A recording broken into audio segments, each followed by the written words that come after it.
It's meant to be on break. Hi, Craig. Hi, Craig. We're in an entirely different campaign now. Bridget's That's here. Universe. Bridget's here. Skullduggery's dead. Yeah.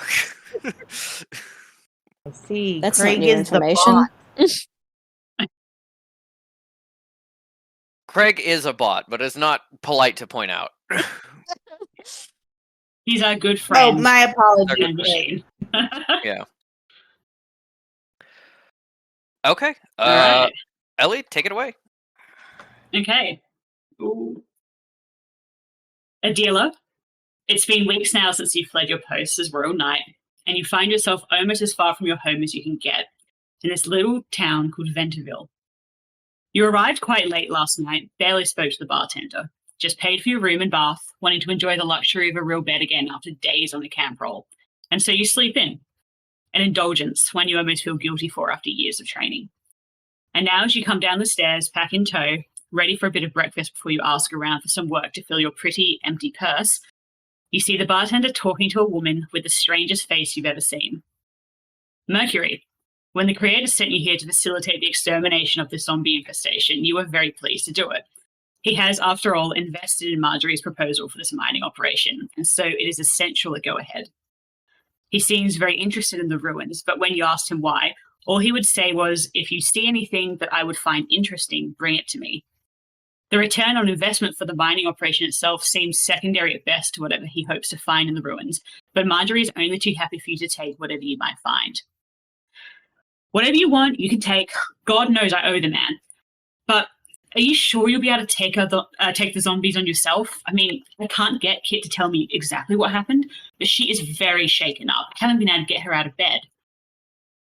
Myself, well, you know, Marjorie, I can take quite a few hits. It's going to be fine. Now, you say that, Mercury, but, you know, you're not the biggest, burliest person I've ever seen, and I just got a bad feeling about this.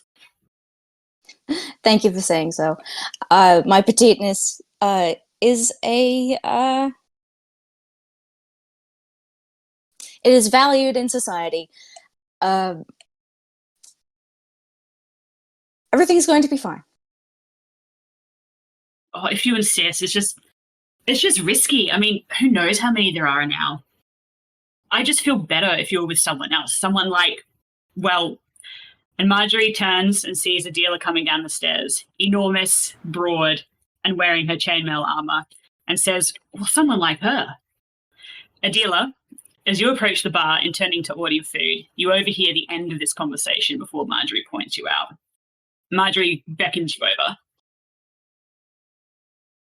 Hey there. What is it that you need from me? Is it what time of day is it? Morning? It's late morning at this point. Good morning, miss.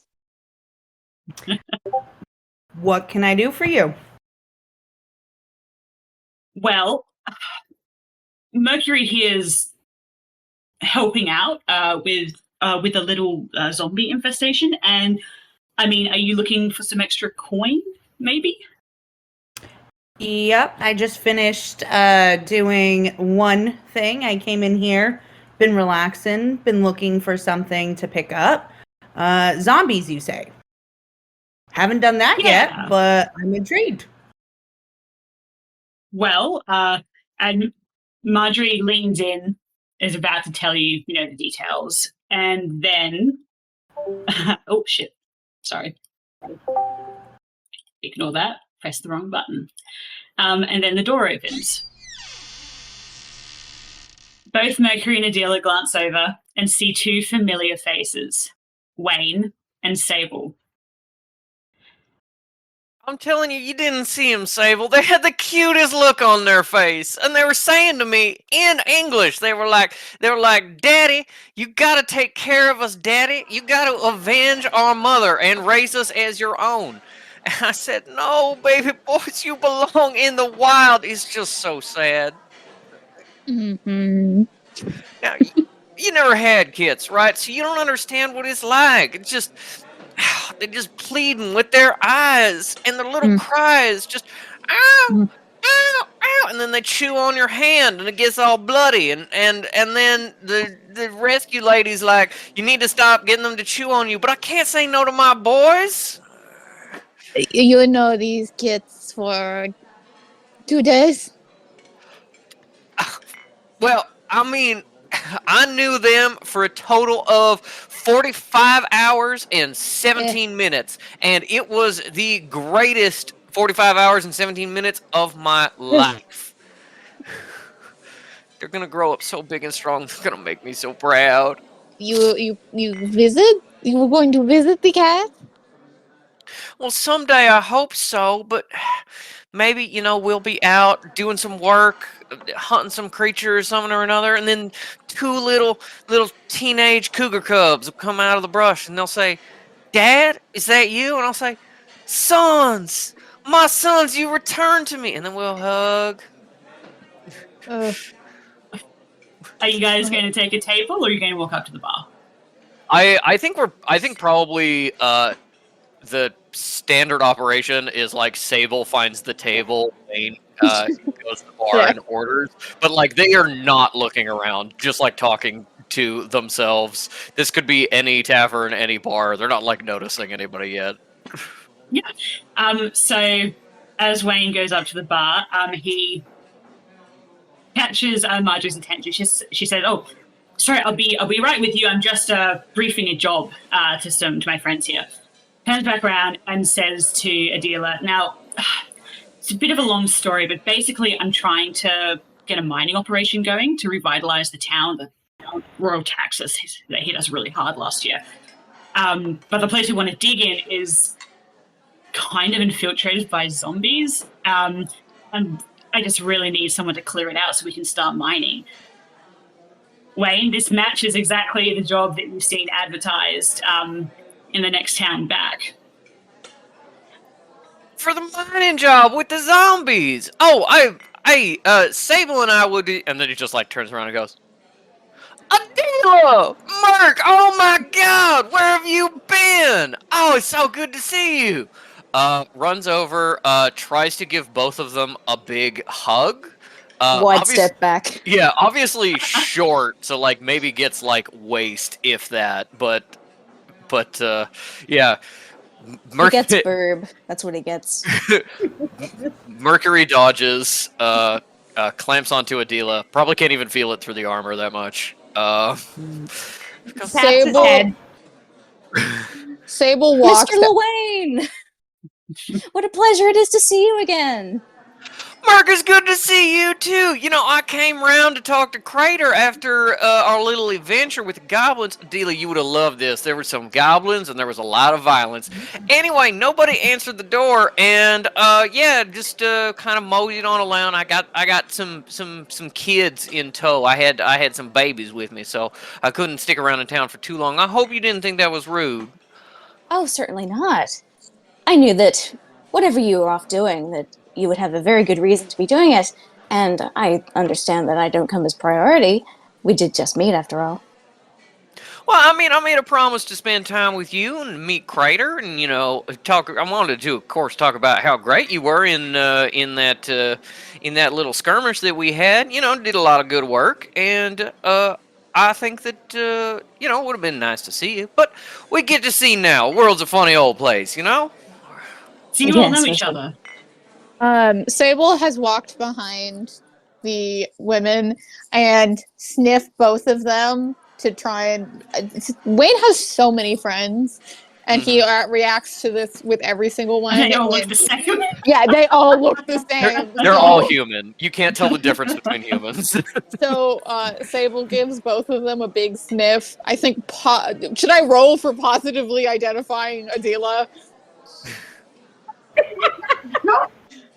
What would that be? Notice? Maybe, yeah. Common knowledge. Research. What? Research. All right. Well, I blew up. Psionics. I blew up again. Oh my It's god. Christ.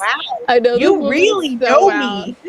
Yeah, I Sable relives Got a 10. the I got entire a prologue. 14. So Sable pounces on Adela, Sable like licking leans her. over, and the moment like the polyphenols, like the scent molecules, hit the nose, Sable like remembers everything about Adela, crystal clear, perfect. And I would say when she sniffs Mercury, the faintest hint of Wayne, the faintest hint that's somehow gotten stuck in a groove somewhere with her faceplate. Yeah. So you know that these people obviously Wayne knows, and you know Adela very much. You're in bed reading. I put a paw on top of Adela's head to say hello, and then behind Mercury's tiny little body, I point with a paw at her, and then make eye contact with Wayne and go, like, "Do I know her?" Right. And she just it looks at Sable and is like, "Good morning. I'm Mercury." Right, Sable. Sable. This is my very good friend Merker. This is my bestest friend forever, Sable. You know, you are both great, and I hope you get along real well. No, you will. A great pleasure to meet you, and you too, Miss Adela. Adela kind of stops for a second and she looks at Wayne and she says, "Did you say babies?" I'm a father now. It's a tough gig, but you know. Not father. Not father. Well, Briefly not supervise cougar kids. not technically. I didn't, birth them out of my own body, but they're still my sons. No. Okay, Yet. well, we agree to disagree. There were some cougar kits that I rescued and took care of. Merc, you remember that old albino cougar we ran into that was on the chain and stuff? It's her kids. They were not growing great. So I just took them in, and now I bet they're doing so much better. That is so very kind of you, Mr. Lewayne. The entire time Marjorie has been like, "Oh, I'll give them some space to catch up." She's just quickly served a couple of other people drinks, and sensing a lull in the conversation, comes back in and says, "So, do you all want to take over the zombie job then? I mean, that sounds great to me. You all look very competent." Duh. Oh, all right. Well, if Sable's in, I'm in too. Right. Mercury looks over the gang and says, "I cannot imagine a more capable group." Again. Can I get you any drinks while I fill you all in? Mercury here knows the gist of it, but Oh yeah, what of will you course. take? No. 3 beers and a whiskey, and y'all want anything? No, thank you, Mr. Lewayne. She pulls the beers, slides them along the counter to Wayne, as well as a little shot glass of whiskey, and says, "Well, They're sliding did you down like see- they're going to different people, and Wayne's just like, "Thank you, and thank you, and thank you." Then Sable takes the big paw and then slides it back. Oh, all right. Well, did you see the advertisement then? Is that how you know about the job? Yeah, there was something about the zombies or the restless dead, things like that. Can't say I've ever dealt with something like that. What about you, Sable? Yet. Well, all right. Well, you know what? The first time for everything. Well, No, look, practice they makes say- perfect. Yeah, and novelty is the spice of life.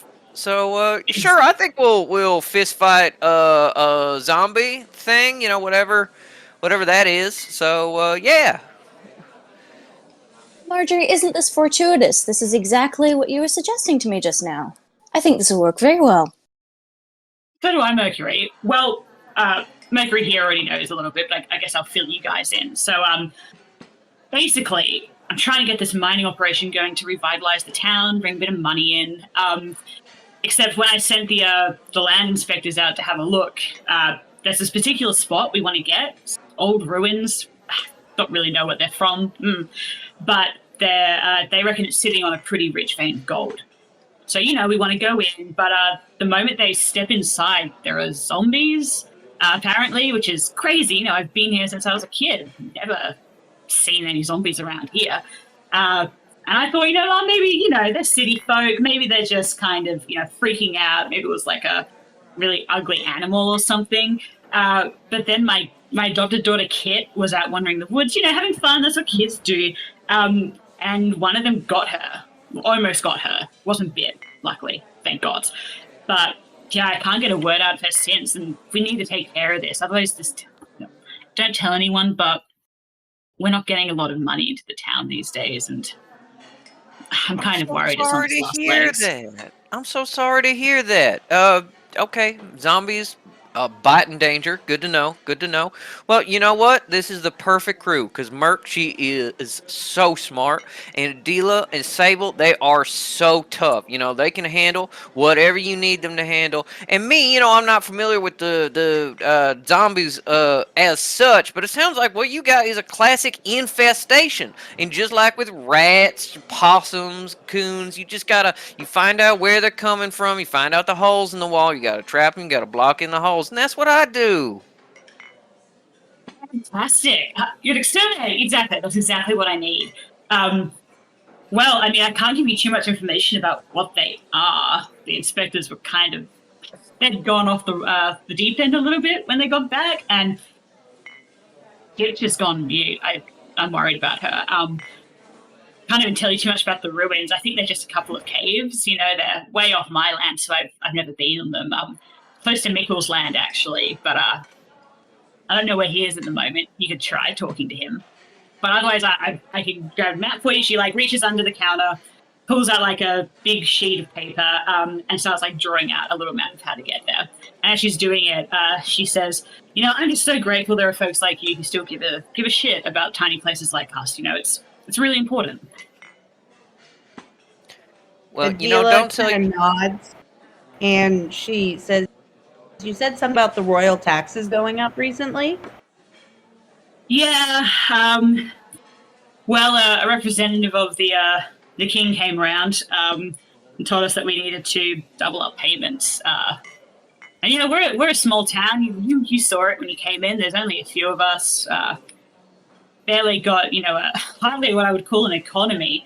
We have a couple of farms. Mikkel's got a dairy farm that he runs. Alana's a really great blacksmith, but we're so out of the way, and their products, I guess, are kind of a bit niche, being an elf and all, and yeah, I don't know how we're going to make it this year, to be honest. But that's where the money comes in, right? Get some gold going, we'll bring people in, everyone will want to come here. That's my thought. Finishes up the map, slides it across the counter, and points out how to get there. Looking at the map, you can all see that she's drawn the town very loosely, and then a big patch away, there's sorry, let me rewind that. She's drawn out the town very vaguely, and then marked out a trail that goes all the way into the forest, and has X marked the spot. Here are the ruins, and she says, now they're a bit hard to find. They're underground, I believe, so don't fall in or get bit. Please don't get bit. That would kind of make things difficult. But yeah, here you go. I think Wayne is trying to memorize the map as she's drawing it, but doesn't necessarily take it physically. Probably leaves that to somebody else to be the navigator. But he's just kind of always interested in kind of the nature surrounding the area and how to get places. So it's trying to memorize it. If no one else is going to take it, she's going to push it towards Mercury because she sees Mercury as the de facto leader since Mercury's the one who got here first. Mercury doesn't like that. No, I didn't think she would. Yeah, Merc, you hold on to the map, and Sable and Adela, they're very friendly sorts, but correct me if I'm wrong, Adila. There's no aspersions on you, your family, raising, nothing like that. But I get the sense that you prefer not to do a lot of talking, more of a woman of action. Am I right? Merc is great at talking to people. I think she should take the lead of talking to all these folk, figuring out what's going on. Merc will follow your lead. Mr. Loin, you flatter me. However, I am not built literally for a leadership role. I am here to assist in, however, the independent beings that I am with, that is all of you, operate. I would much prefer to follow your word or the word of Miss Adila or Sable. Anybody have a problem with Merc being kind of our talking lady? Yes. Out of all of us, I think you're the real talker here, Wayne. Yeah, but I don't know this type of place real well. And you're talking about taxes. That's why I don't pay taxes. I don't really understand what's going on here. And Merc seems to know kind of what's what in this little job here. So if you really want me to to jaw with these people, I'll take that on. But I do really think that you would do well. Maybe we divide and conquer. I go talk to somebody, and Merc goes talk to somebody else, and then we got an Adila and we got a Sable for backup. You know? Yes. Mr. Lowain, not all residents of the town are as lovely and friendly as Miss Marjorie here, which is not a slight on them. I completely understand why they would not wish to converse with a being such as myself. What I mean to say, Mr. Lowain, is that I cannot talk to everybody because they may not wish to talk to me, which is perfectly fine. Hence why you may be the better option. Well, that's okay. You can just take Sable with you. Sable's got a real open face. Makes people really want to trust you and talk to you. I'd like to roll a notice upon Sable. Go for it. How would the creator find you to be a worthwhile tool? Does that make sense? Rakashan, you mean? Yeah. Yeah. I would maybe go common knowledge in, or are you wanting to take in what you already know about Rakashans, or are you trying to specifically see what Sable's got going on? Really, just this, Sable personally, this being, can I, the creator, make use of you? Yeah, I can understand, I reckon. Yeah. 2. Including the wild die? Oh, I'm so sorry. That's all right. I forgot. It's, I got it. No, that's a 3 now. Okay. I reckon that you take in Sable, robot scanning style, and immediately notice how big they are in a way that isn't, just height, strength, and also how they're just quietly standing there in a way that I think you could misinterpret as someone who understands the importance of waiting for commands. And you think, yes, absolutely, they can make use of Sable. All right. Well, then she's happy to be paired up with them. All right. So just to recap, Marjorie has mentioned her adopted daughter Kit, Mikkel, and Elena. So Elena's the elf who's also the smith. Mikkel is a dairy farmer. And Kit we don't know what's going on with Kit. But yeah, how do you want to divide this up? Well, Adila, it sounds like it's you and me together on our team. You good at talking to kids, or do you want to take maybe that dairy farmer? I could talk to kids. They All may right, be well, afraid of me from my height, though. In my experience, when kids see a big lady in armor, covered with blood, full of violence, they're like, that is someone I want to be my friend. Just the other week, Merc and I, we were doing this thing, and we rescued this little girl. She took blood off of me. She strapped it onto her face, and she and I are now blood brothers. Oh, yes, Miss Adela, I think that you would be an inspiring figure to anyone who came across you. I Yeah. guess I'll talk to the kids. All right, let's go Well, talk to the kids. It's, I've got a little cottage just around the back. I can, I'll get one of my waitresses to hold the fort and I can let you in. Probably best I'm with you. I don't think two strangers coming into the house is a good idea right now with her.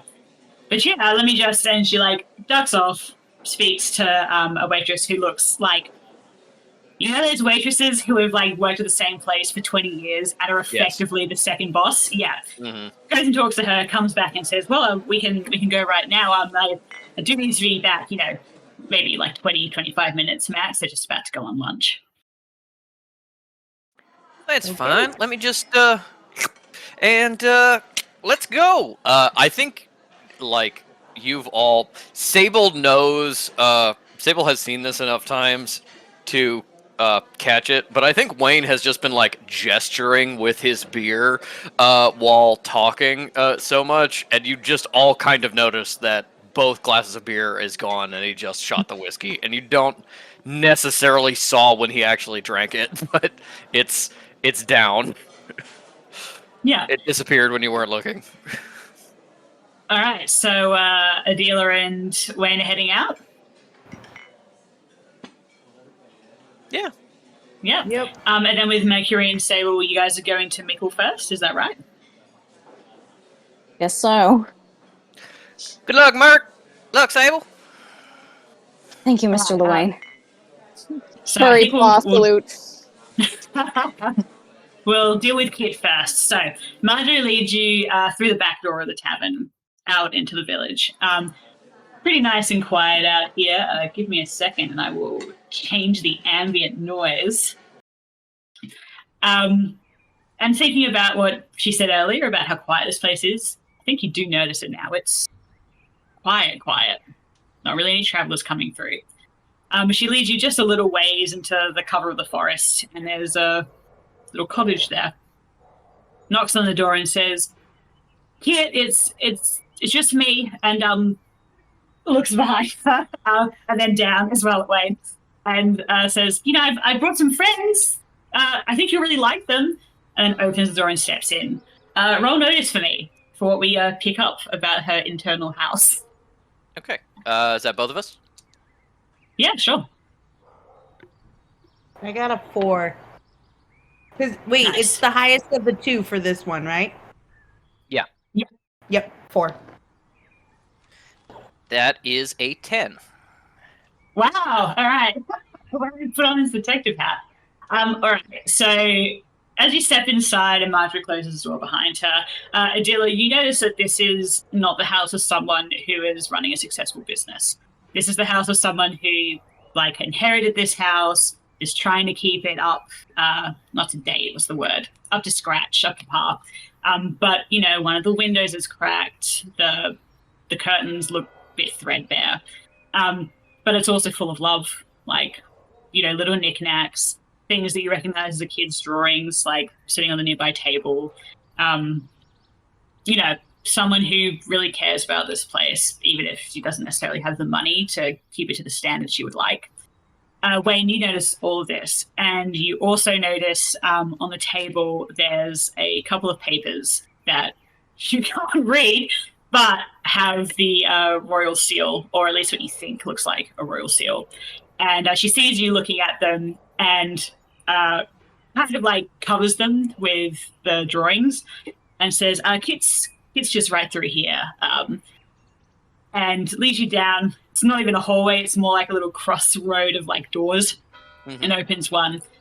Really gently kind of knuckle on it, opens it just a little bit and says, Kit, can I come in? And no response, but she kind of seems to take that as affirmation opens the door. Okay. And over her shoulder or around her waist, if you're Wayne, you see that, again, same as the entrance, a very threadbare room. There's a singular teddy bear that's clearly been loved half to death, sitting on the floor next to a very old cot. And a little girl is curled up on it with her back, the entrance. And Kit turns to you both and says, she's been like this for days now. I mean, you can try asking her about the zombies. I've tried everything. I only knew about them because I realized she would be around the same area where the land inspectors were. Here, I've got some really, really lovely friends. This is... sorry, I didn't even catch your name. She says this to Adela, feeling very sheepish. Oh, my name's Adela. Adela, this is Adela. She has some really cool armor I think you would like. And this is Wayne, I believe. Hi, I'm Wayne Diggs Wayne. Pleasure to meet you. Do you like snakes? Little girl doesn't respond. Kind of not even turns her head, just shifts like she's heard you, but is not engaging. And Kit says, I'm gonna just, I'll just be out here. And she's gonna go back into the main area in case you need her. Of course, we'll be fine. Thank you. The thing I love about snakes is that you think they'd be slimy, but they're not. You ever touch snakes? Do you think they're slimy? She kind of turns her head, looks back at the wall. Adela, I got nothing. You tap in. Adela walks over and kneels down and kind of puts her hand on Kit's shoulder and says, "You look like somebody who's seen something scary. Is that true?" She doesn't shrug off the hand.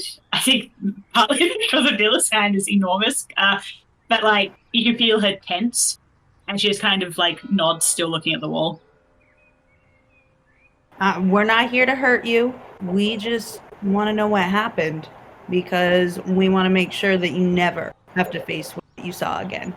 So if you can maybe tell us what you saw and give us a little bit of information, anything. And if talking is too hard, maybe you could draw us a picture. But we need a little bit of information so we can make sure nobody else goes through this. Roll persuasion for me. What do I have? Okay. Adela has a qualification. Yes. I know, Counselor Bridget came out. I got a 2. Yeah, that's all right. Can I do a help action yeah, equivalent? absolutely. How are you doing this? I think it's just I find that when you can't say things, when you can't express yourself, art's a real great way to get in touch with those feelings, especially if you're scarred. This is the DM pause. Patrick, how would we do a support in this case? Would it be a plus? I think you could do you add a +2 to what Adela rolled, or you could be you also roll persuasion and we'll do whoever's highest, or you could do this isn't actually a rule in this system, but you could do advantage rules of Adela roll again and take whichever's higher or something. I think a +2 is good, which is convenient because it brings you to a 4. Oh, that's so cute, Bridget. Yes, agreed. Okay. Kit is warming to you both. I think between Wayne's very unusual accent, for her at least, and how kind and patient Adela is being, she rolls over and you see a very pale little girl. The sort of pale that you get when you're usually very tan but you don't feel well. And she sits up and she's kind of wringing her hands a little bit and then gets up and walks out into the main area. And you hear Marjorie taking a really loud breath, but she doesn't say anything else, clearly not wanting to bother her. Do you follow her out? Yeah, I think Wayne at least gives her like some space, doesn't want to crowd her, and doesn't want to kind of get between her and Adila. So like definitely make sure Adila leaves first, so he can kind of follow behind. But yeah, I think Wayne at least follows her. Yeah, and same Yeah. with the dealer. Yeah, yeah. Adila So walks as you out both- slowly and quietly. So as you both come back out into the main area, hanging back, probably not can- even passing the door too much. Yeah. Because I would be like Wayne would be the last one in the room. Can I use a little bit of that 10 notice to just like just clock really fast, just a really quick sweep over to see if there's like any clues in the room, like anything that would point out like, oh, here's a shiny rock she picked up when she was exploring, and maybe that tells Yeah. me kind of like about where she was or something like that. Yeah, you absolutely can. So Adila goes out, and just before you step out, you pause and take a moment to look at the room. And you notice her boots lying on the ground. And even from here, you can see that they're covered in mud, but there's something else in them. And you take a knee, pick one up, and have a look at it. And for the most part, it looks just like normal mud. Hmm. Yeah, hints of 10. This is a New World mud. Lot of clay in this area. But then you see a shard of black glass, and you take it out very carefully. It's not really enough to get a sense of what it's from, but it doesn't look like something you find in a forest.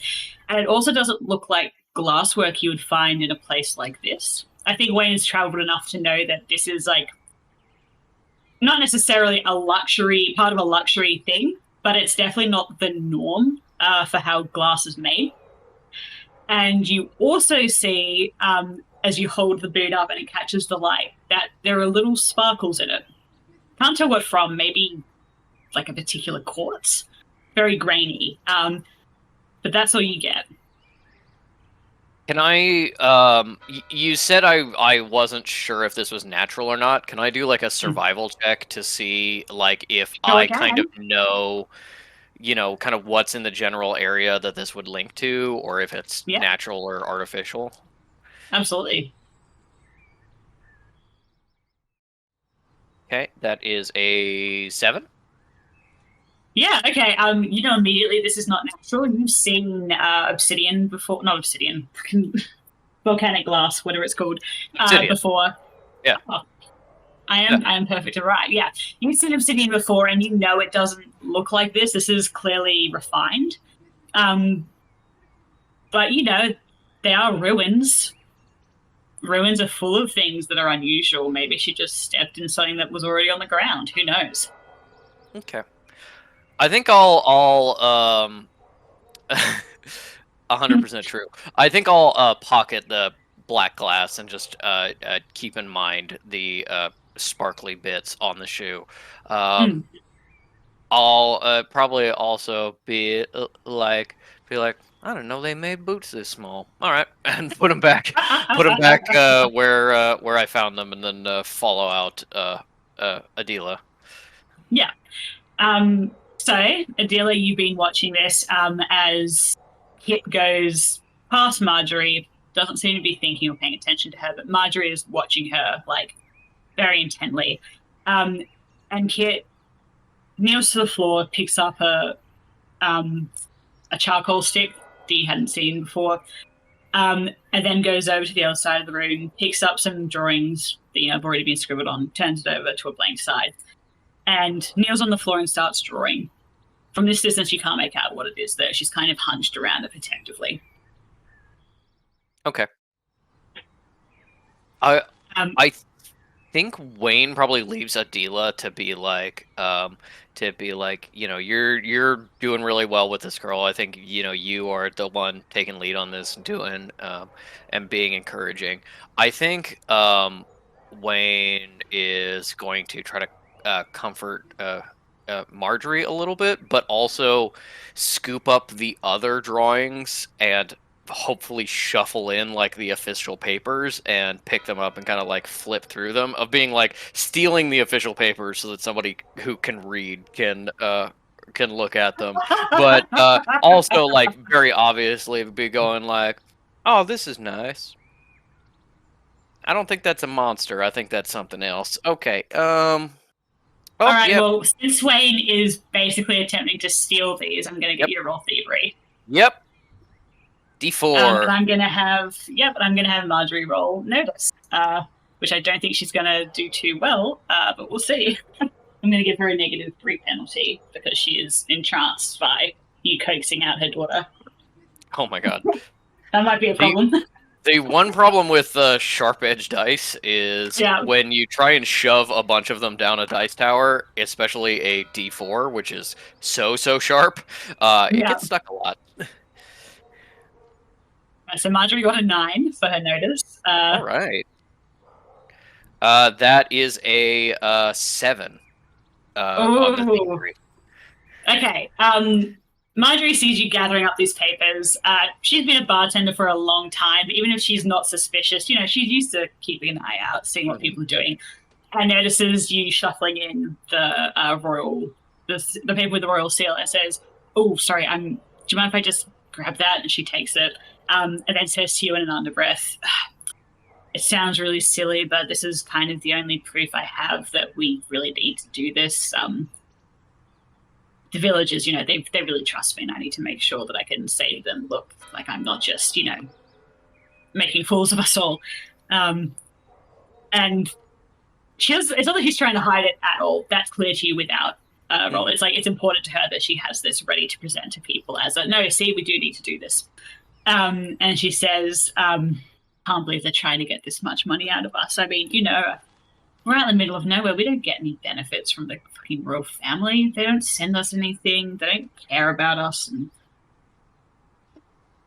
she just trails off and folds the paper back up. Oh yeah, no, I'm sorry. I grabbed that by mistake. I don't want to.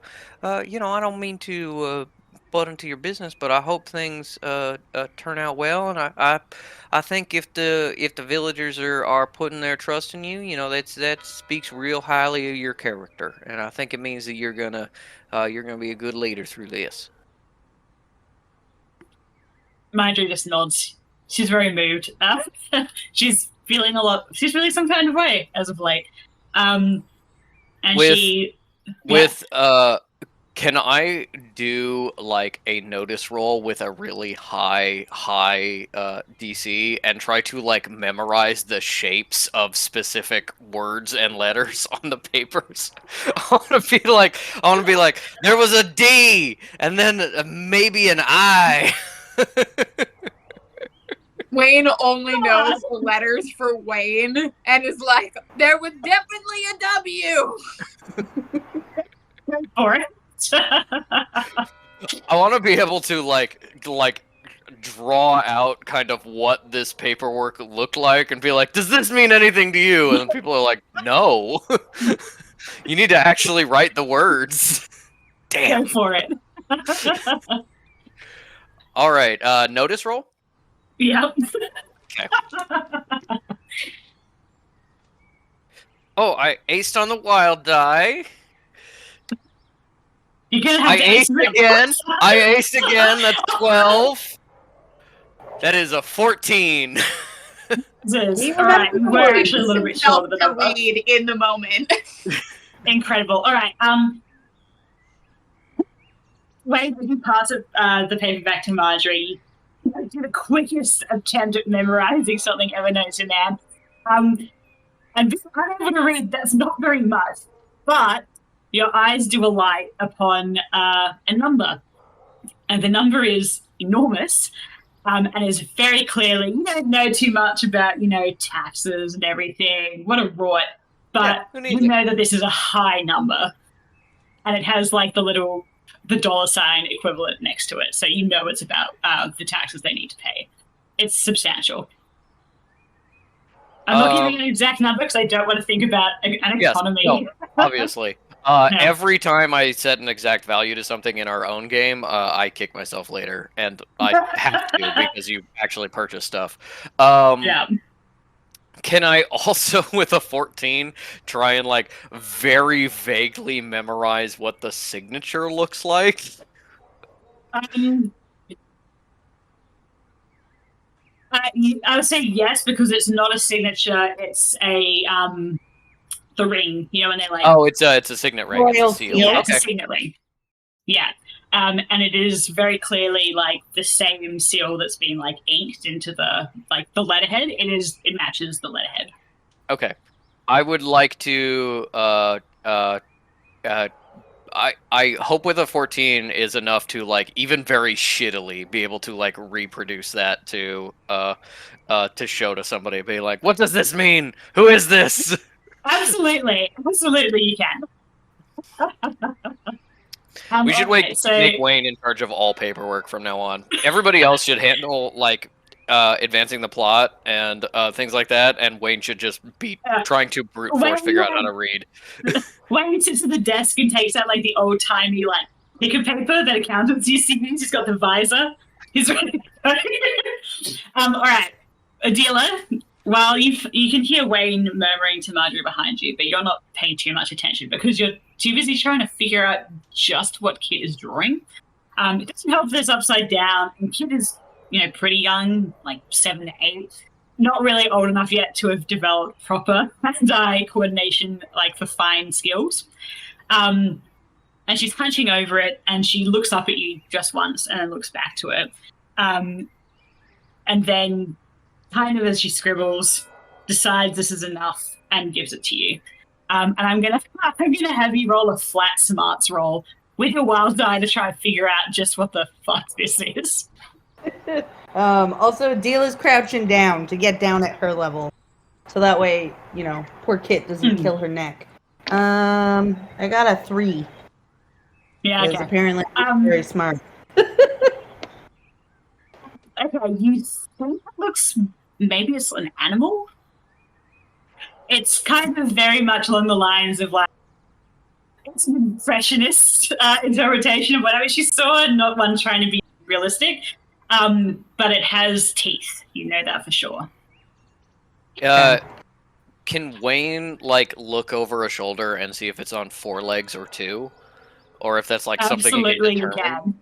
I'm going to get you to also roll a flat smarts roll, just because it's decoding the tomfoolery of this drawing. But we do wild die as well.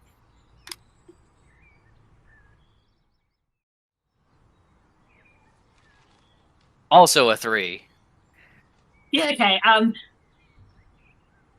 You've used up so much of your brain trying to memorize that number and that seal. You're kind of like, oh man, I've got to look at something else.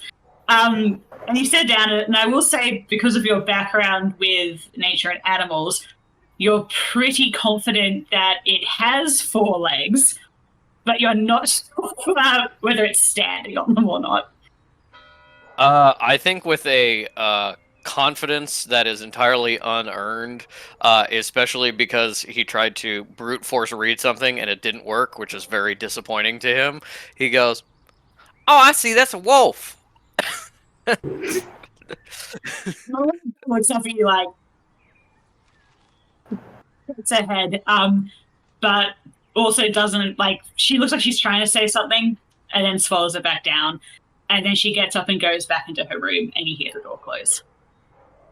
Okay, maybe a wolf, maybe not. All right. Got big teeth. Big teeth, yeah. Like Sable. That's all I can see. Do you think this is Sable? Do you think this is Sable, actually? Or maybe just a different Rakashikishan, like Sable? Could be. I only see teeth, and Sable doesn't really. They tend to walk on 2 legs, not 4, as often. That's true. Unless they're attacking. So. Yeah. And have you seen any Rakashans around here, other than Sable? No, just a Sable. And Marjorie comes over at this point, and takes the paper from you, and also stares at it and shakes her head and says, "We don't. I mean, we're near the forest. We do see wolves and bears every now and then, but nothing that looks like this. Whatever it is." All right. Well, you mind if we keep this little drawing that Tiny Baby Kit made, just to hopefully help in our investigation? Yeah, of course, of course. She gives it back to Wayne. And then she says, I should be getting back. I'm sorry, I'm going to have to ask you to come with me. I think she needs some time to recover. Yeah, of course. Yeah. Adela, do we want to start heading out into the woods? Maybe meet up with the others at this dairy farm. You know, they got a bit of a long walk. They'll probably be done with their questioning as soon as we get there. Yeah, that sounds good. Maybe we can notice something in the forest. Maybe find more clues. Because I have no idea what we're looking at right here. Yeah, sounds good. Maybe we'll look for this thing. You know, we see a dark, scribbly monster. We know, kiss right on. As we walk away, I think Wayne like thumps Adela on the armor like a little too hard and says, "You did right by that little child. Well done." Well, we were all scared little kids at one point. And then she coughs because she doesn't like people seeing her soft, kind counselor side. Yeah, of course. You know, we were all little babes once. I remember one time I was scared to death of this bear in the woods. I mean, you know, it almost ate me, and my parents were like, "Don't go near the bear anymore." And I was like, "But I want to be friends with it." And you know, I feel that fear too. So, Did you ever become friends with it? I did. Well, I mean, I sort of tolerated. You know, I more became friends with her cub. You know, we kind of grew up together, running all through the brush and such. But yeah, you know, we tolerated each other to a certain extent. She taught me how to hunt salmon. You know what a salmon is? This is really interesting thing. The salmon's on the salmon run. They jump up at the top of the waterfall. If you're real quick, you can snatch them with your hands. It just like immediately goes off on a weird tangent as you walk away. And I think this is a good point for us to shift over to Mercury and Sable. You're both following the main road, which is what Marjorie pointed you up along towards Mickle's farm. Are you talking? I just have a quick question. Has Mercury met Mickle before? Like, what is the established relationship? Okay. So for how I see it is Mercury has never been to this village. Marjorie came to the creator's place, whatever that is. The lab. And was like, and was basically like, I've heard that, you know, you're a man who invests in, like, magic projects. We need to get rid of this ruin. You might have something you want, and we need the mining, blah, blah, blah. So you met Marjorie, you've not been to this town, you don't know any inhabitants. Gotcha. Fair enough. Are they talking? Okay. Mercury like makes a little token effort to be like, Sable, I have never met a Rakishan in my life yet before. It is a great pleasure to meet you. If there is anything that I can do for you personally, professionally, you will let me know. And I would love to introduce you to my creator at some time, perhaps after this expedition. Bah. Yes. What does that mean? Yes. My apologies. I'm not quite familiar with the dialect. I will make a better effort in the future. Yes. Yes. That's kind of it. Yeah. That's fine. Do you think Mercury keeps trying? Do you think Mercury keeps trying on the walk? So, what's it like to have fur? Hot. Okay. Quiet for another 10 minutes. Megan's like, I've heard that talking about the weather is important. How do you feel about the climate? He's hot. Oh, poor babies. I want them to be friends. Okay, no, Minnie, you go. Oh, I was gonna say, if there's any, like, difficult terrain, like, you know, like, big roots to walk over, something like that, and if there's any point that Mercury would be, like, struggling with that, I think Sable would, like, lend a hand.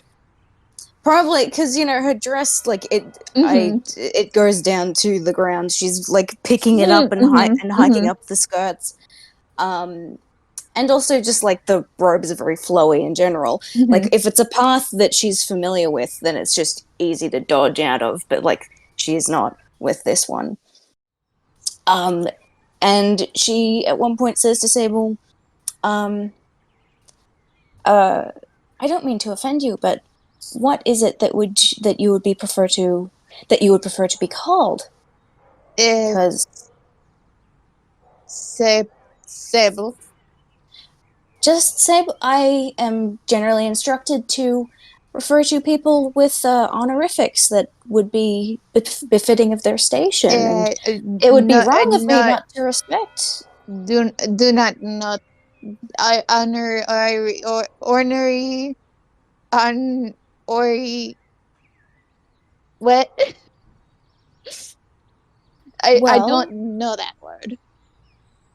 Well, would you perhaps like to be called a knight, a lady, a lord, something along these lines?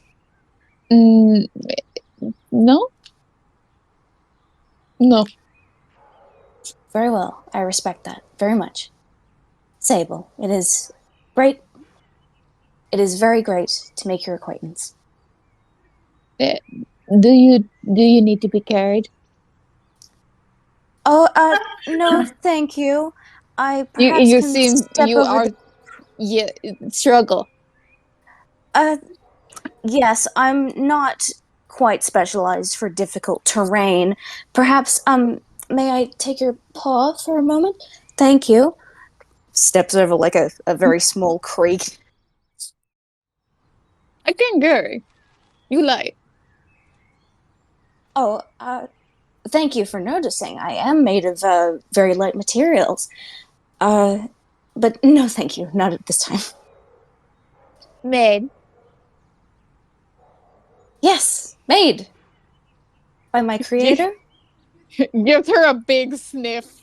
I guess the first sniff was mostly just checking for Wayne / Nick recognizable and is now like, what does made mean? Do you want to give me survival?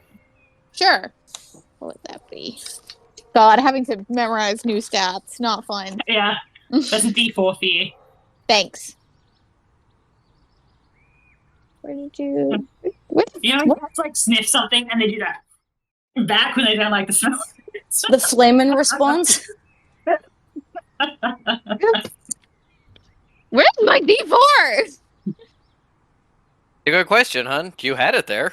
I rolled it. It's kind of the most important die. Girl, where are you? Do you want me to roll one for you?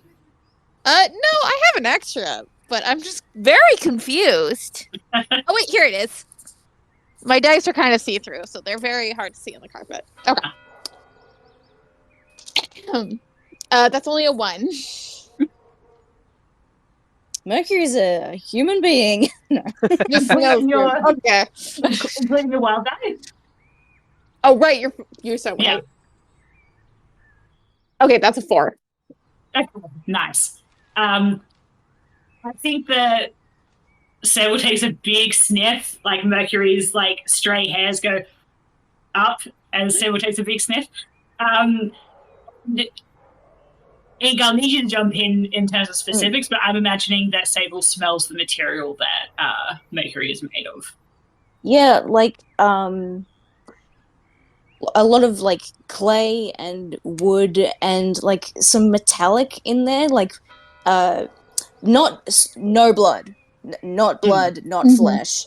The markings on her face, the triangles, that like these are like steel, and perhaps like peering close, you see a little seam between the seams in her faceplate, and being like, oh, okay, well that's not all right. And eyes are not like they're glass. No. Art? No art? Oh no. Clockwork mechanisms. They're very sophisticated. My creator is a very clever man. You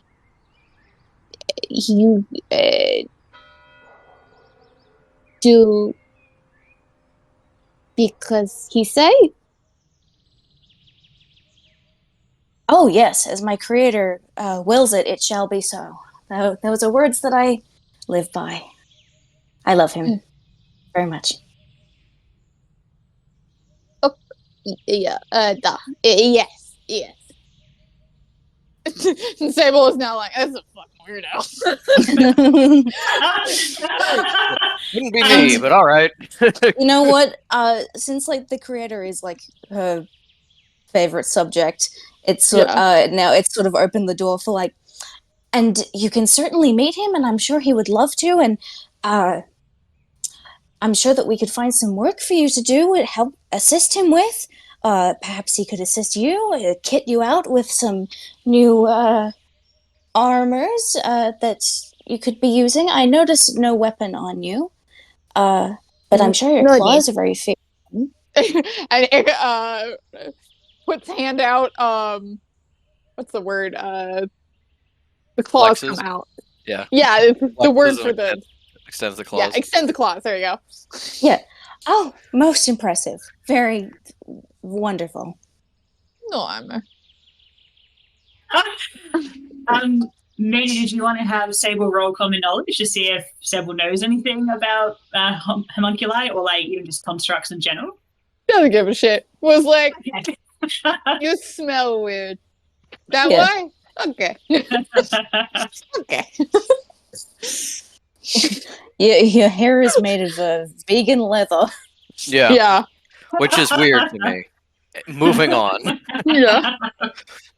I think Sable would also know the word homunculi, because I think Wayne would have been like, I met this lady who's a human culi, and and it's just like, don't know what that means, don't understand. Oh, this was the person he was talking about? Weird. All right. Wayne wasn't completely making shit up about this one particular thing. About That's this, one in only 100. this That's about one a, thing. Yeah, that's about a 1 in 100 rate.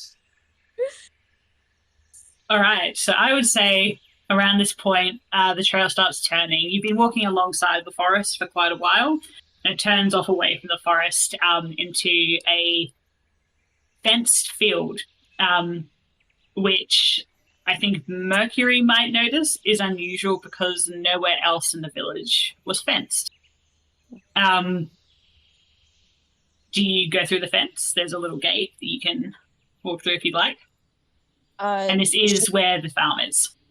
Yes, she'd search along and like not let herself in, but stand right at the gate like a vampire waiting to be invited in. And if there's any sign of people, call out, to seek permission. You can see plenty of cows, which makes sense. And maybe in the distance, you can see someone doing something near a big house. You can try calling out to them. Sure. Excuse me. We are visitors here to see you. Pause. The figure turns around, puts something down, and then comes towards you. As they come closer, you see that it's a man in really dirty overalls, probably Mickle.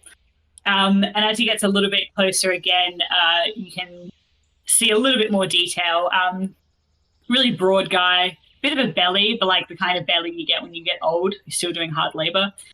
Head is really, skin is like that tan of a farmer, shaved head. And as he is closer again, he stops and pauses. And upon seeing Mercury specifically, maybe 10 feet away from the fence, and he's like got a rag in his hand, he's cleaning his fingers off.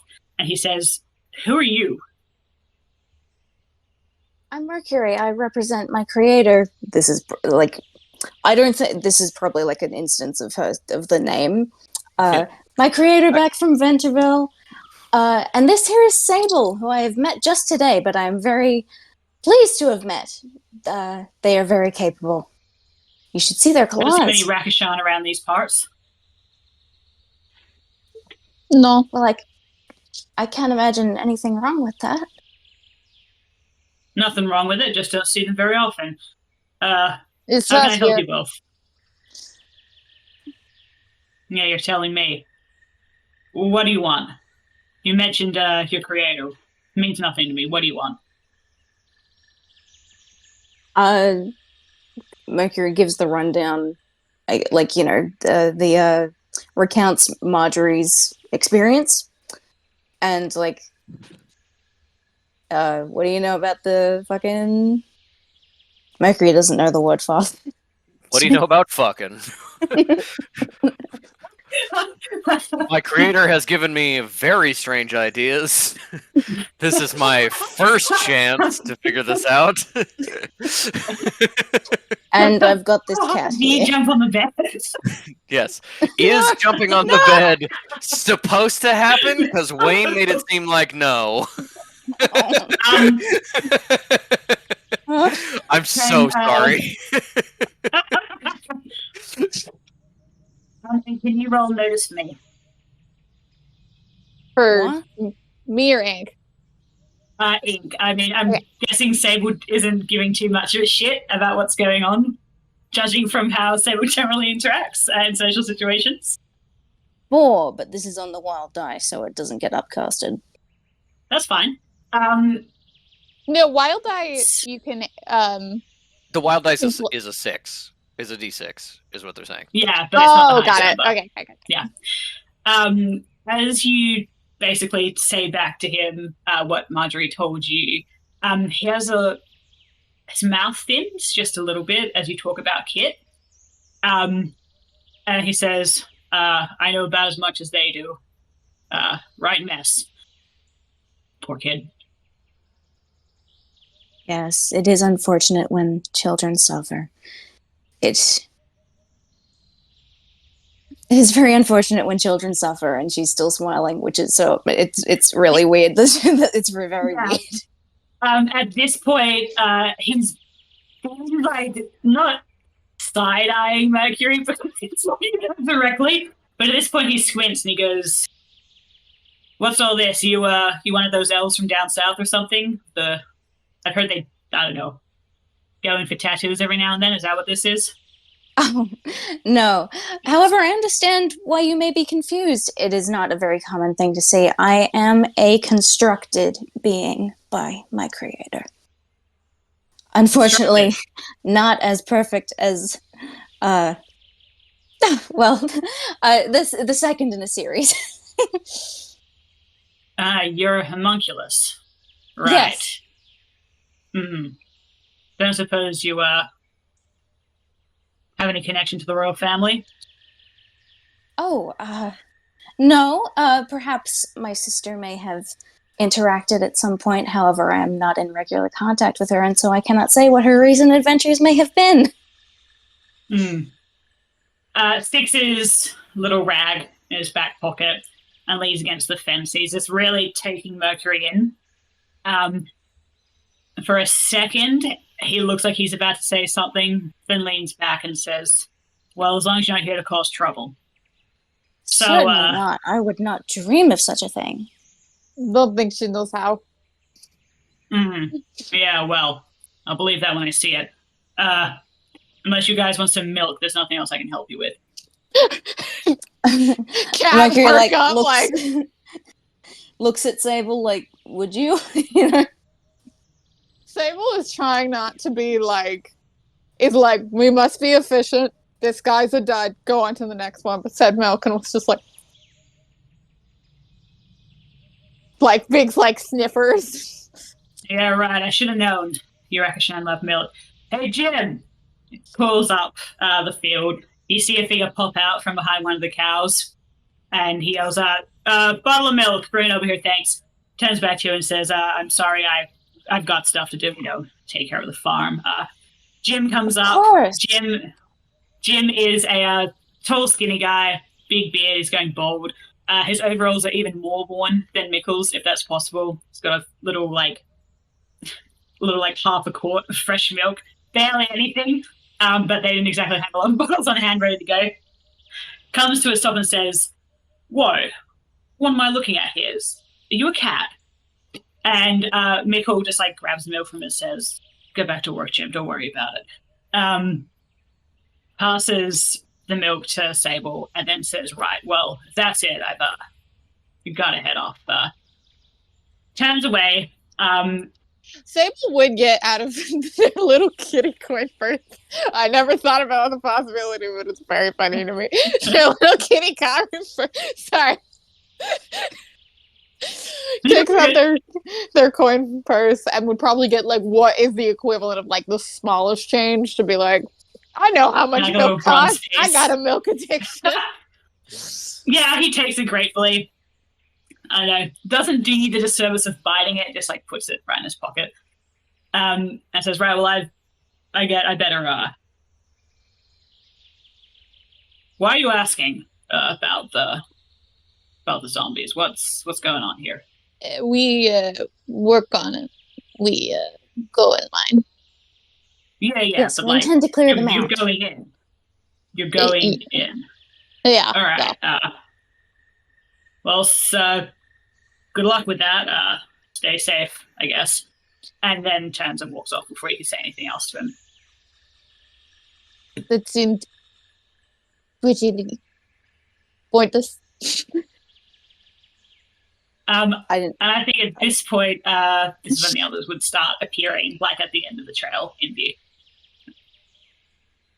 And Mercury saying something banal like, "I'm so pleased that you got a drink, as I saw that you did not get one while you were at the tavern, and I am aware that independent organic beings require hydration.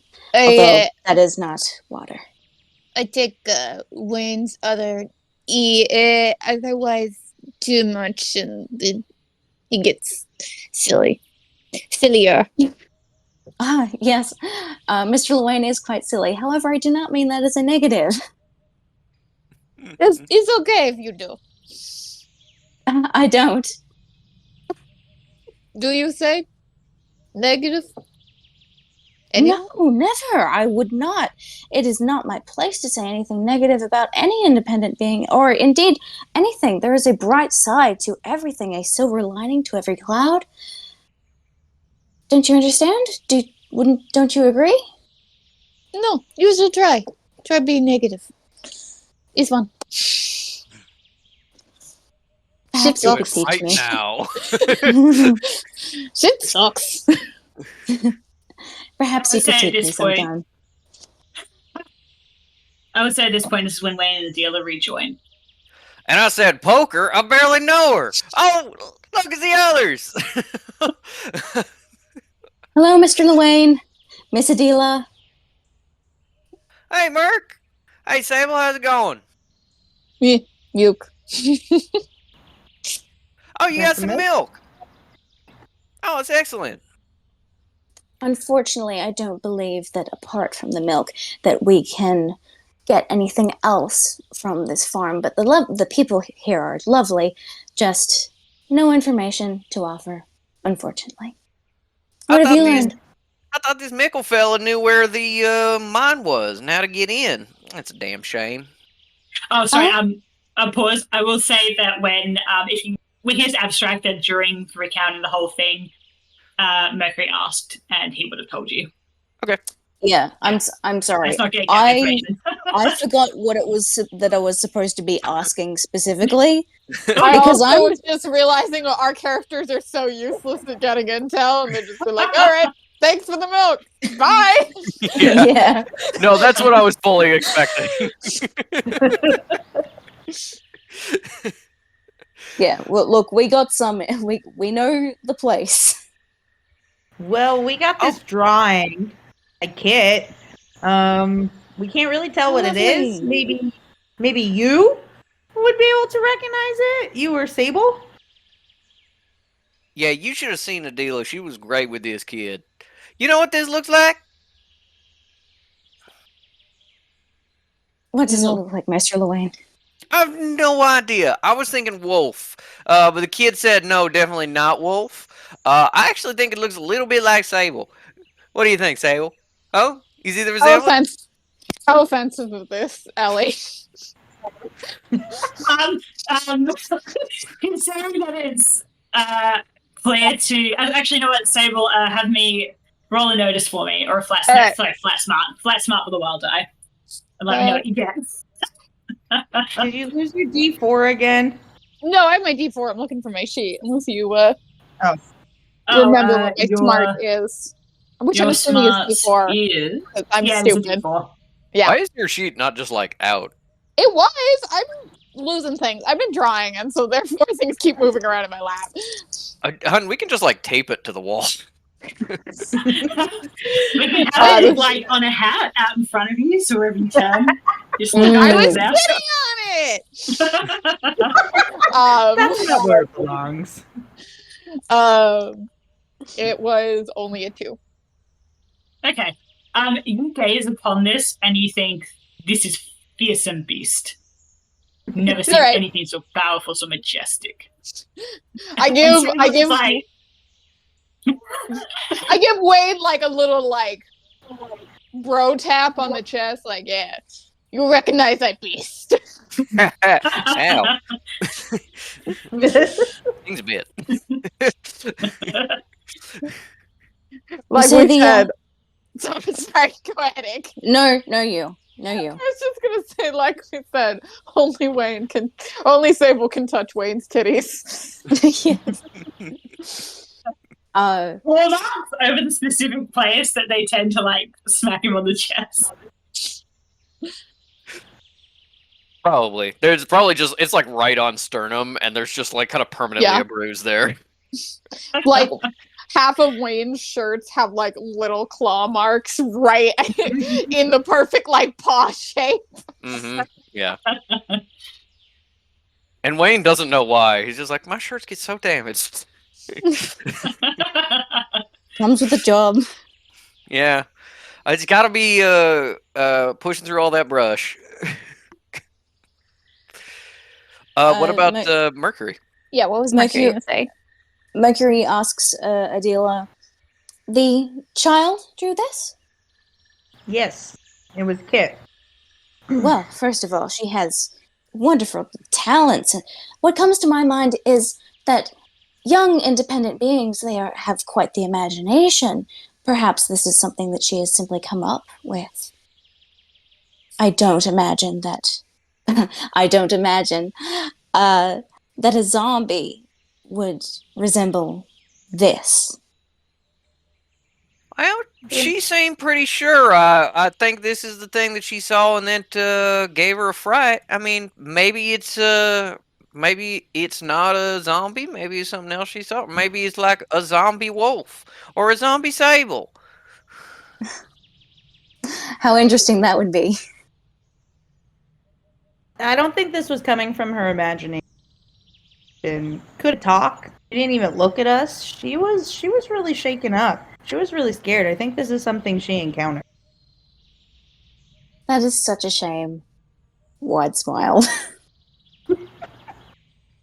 Yeah. Anyway, can you think of anything that looks like this? Is in mine? I don't know. Maybe zombie mutate? Become furry zombie? You know, other than Sable, pretend it doesn't look like Sable, which it does, almost 1-to-1. But Merc, pretend it doesn't look like Sable. Does this remind you of anything? A beast from the woods? A wolf or bear? Do you want to give me a smarts roll, Ink? See if you can figure it Yes. out. Yes. Don't forget your wild die. Could be a bar. Bar. Yep. Sorry.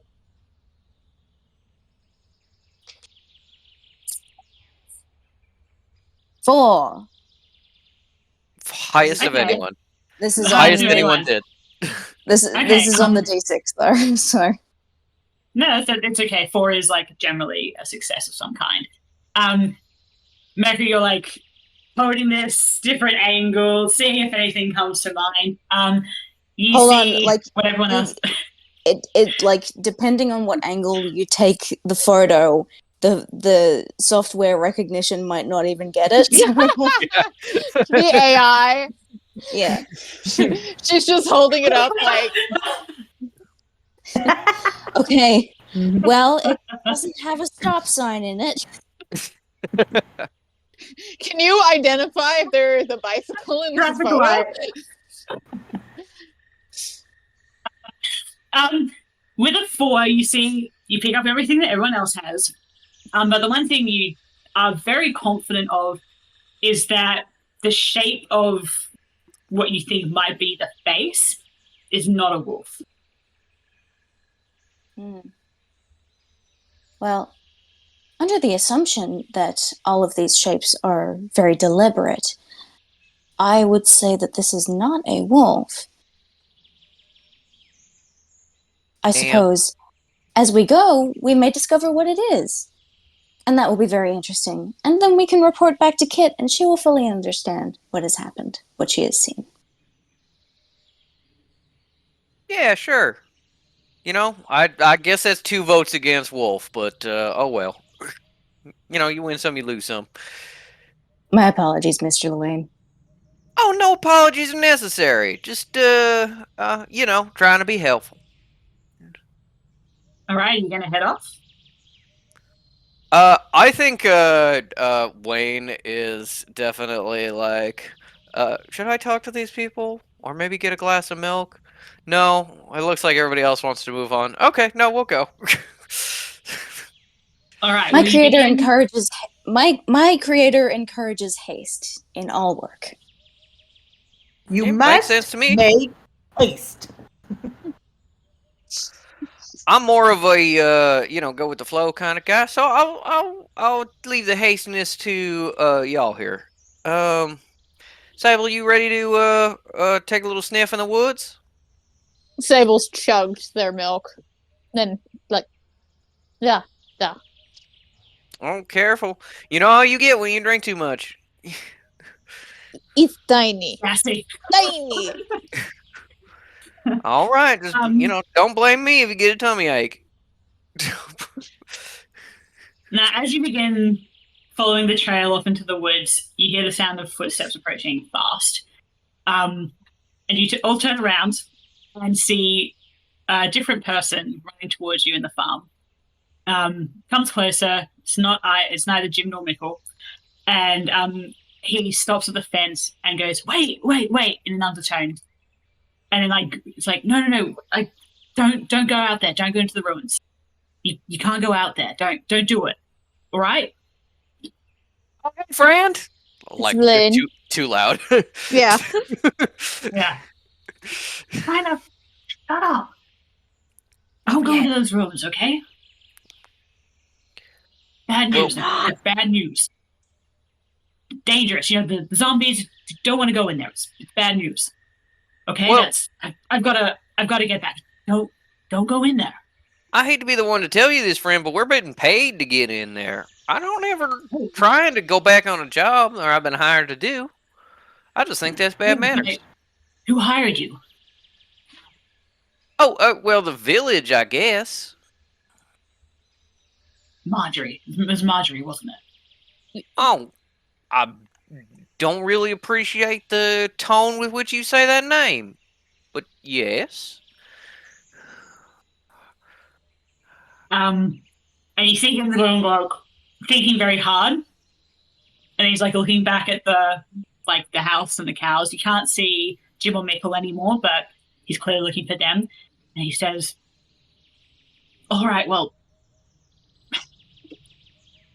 just be careful.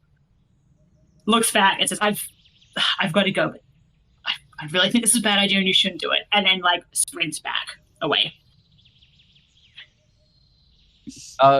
Wayne is just kind of looking at the others and be like, I thought that was weird. Does anybody else think that was weird? Sometimes I'm wrong, so I just want to assess the mood of if that was weird. Nope, that was weird. Definitely weird, Wayne. Mercury says, any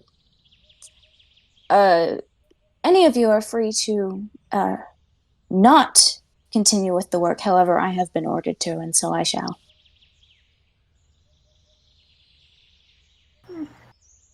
No, Just, I just think make sure you just start walking. Yeah, just you know. Well, I mean, I'm a little bit in confusion, but I think fixing this little old ruins thing is going to be good for the town, for the people, for little Kit, and I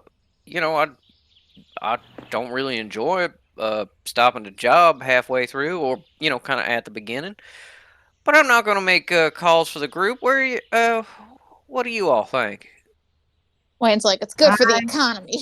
It's good for the economy, especially if you're not paying taxes. Yeah. I'm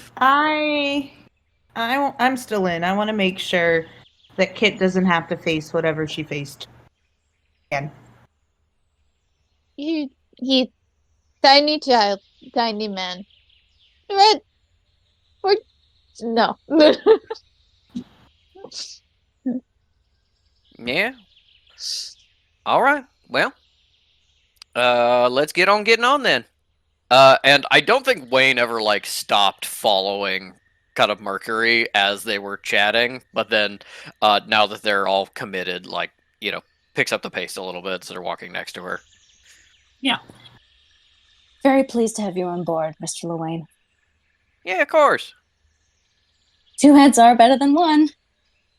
And 3 heads are better than 5, as my uncle used to say. Oh, well, I'm sure he was a very smart man. I hope so. I have no idea what that means. Sable does a head count and is like 1, 2, 3. What is to say about 4? 4 heads are as good as 6, I think. This man's inventing algebra. How'd you know his name? Uncle Jabra!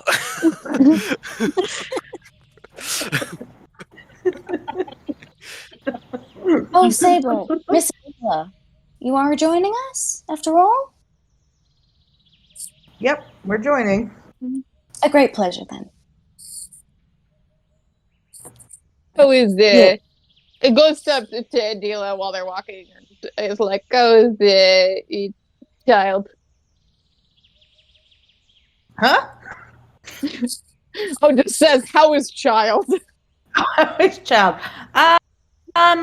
Sable, she's not doing so good. She still didn't say a word to me. So hopefully this will help her. Unusual for children of your species at that age? Human children normally talk. Even if it's hard for them, they can. And normally, they don't stay in the fetal position all day. They like to go out and play. So, yeah, not normal. Kitty thinking.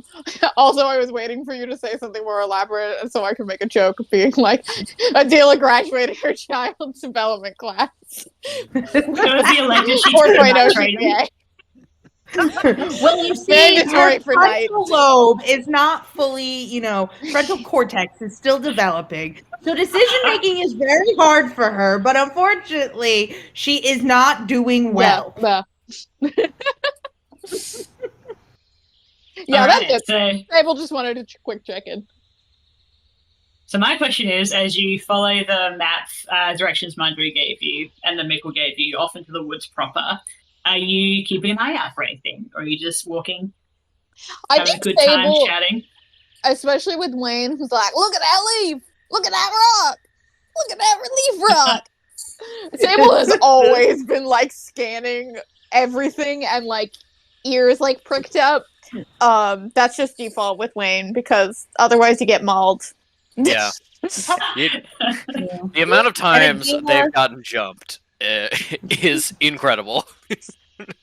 Adela's always also- looking out as well. To And see also- who she sorry. has passenger saying. Oh yeah, she has her danger sense. She's suspicious of everything, and she's like, I don't want to get jumped by this weird shadow zombie wolf thing. Sable too. I also have a question about Adela. Like, does she think that she can trust this group?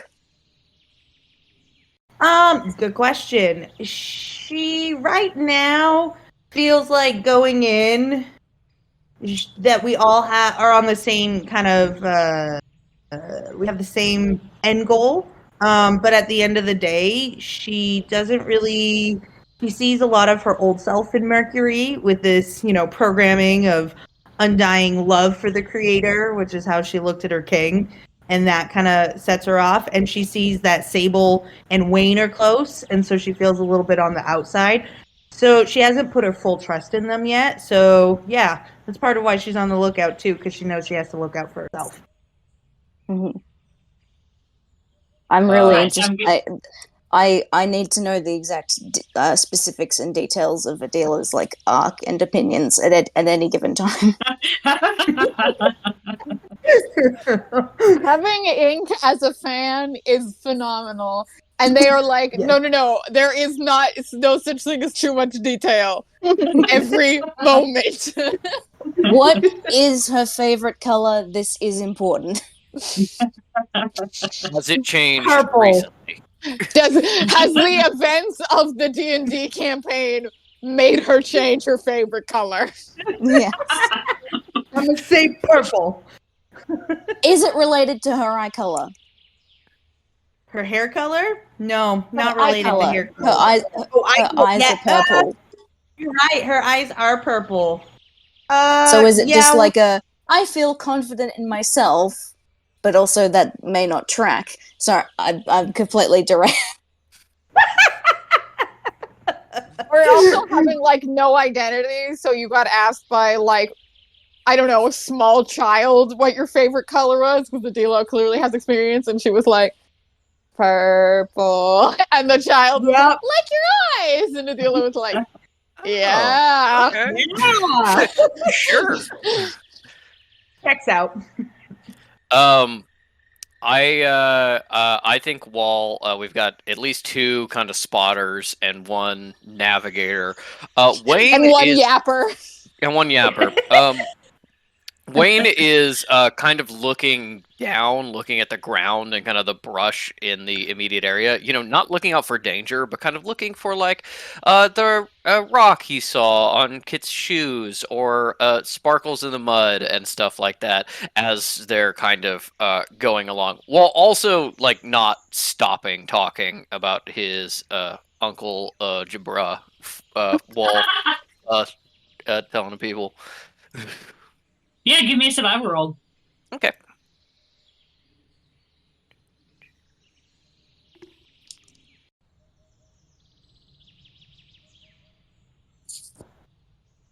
That is a 11. An 11. Okay. Wayne, as you're walking, head down, scanning every fucking square cubic centimeter of dirt, you don't see the glass. You don't see the sparkly rock. What you do see is just general wildlife tracks, like maybe a bear here, a couple of deer have come through there. You do get the sense, though, that the forest is quieter than it should be. I know I say that as birds are calling in the background for the ambiance. No, you just ignore things like that. Yeah. Adela has heard every bird and goes, hey. Yeah. She's on high alert right now. Yeah, Adela is under so much stress. Yeah, besides that it's a little bit quiet, no, nothing seems to be out of the ordinary. All right.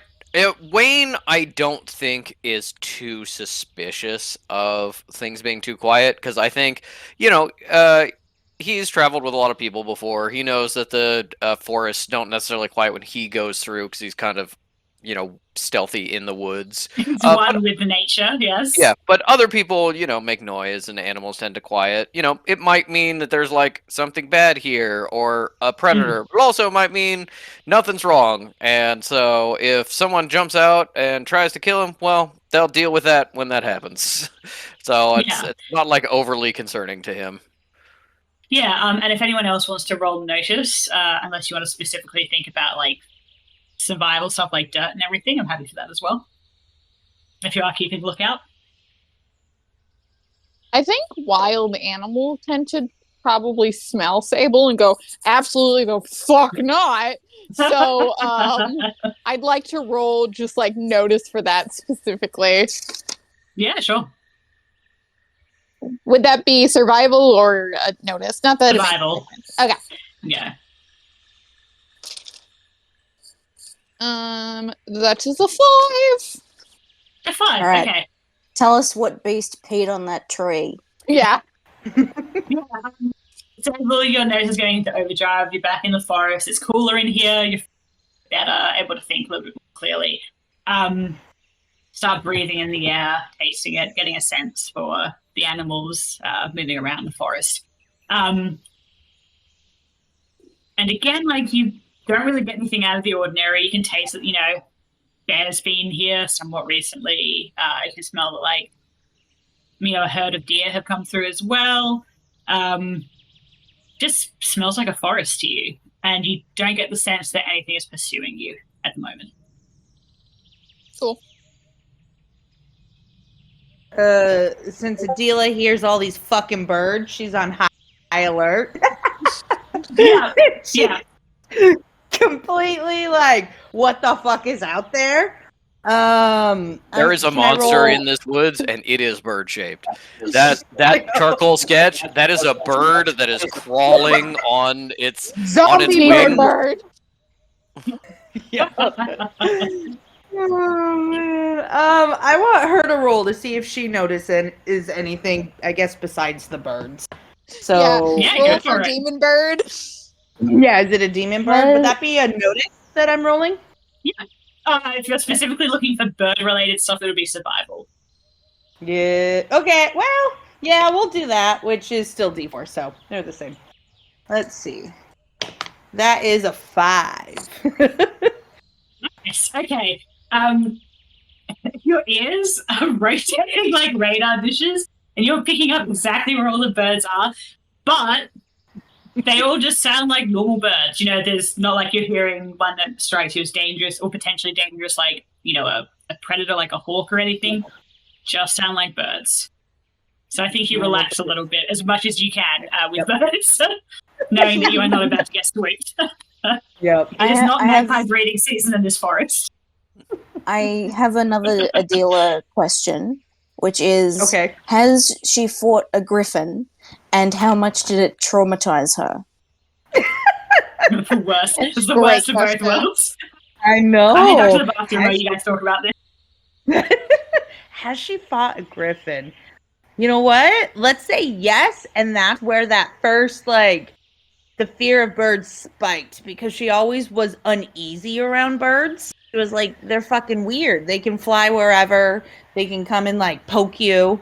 She deals with, like, crows a lot, which crows are weird. I even as, like, me human self, crows are weird.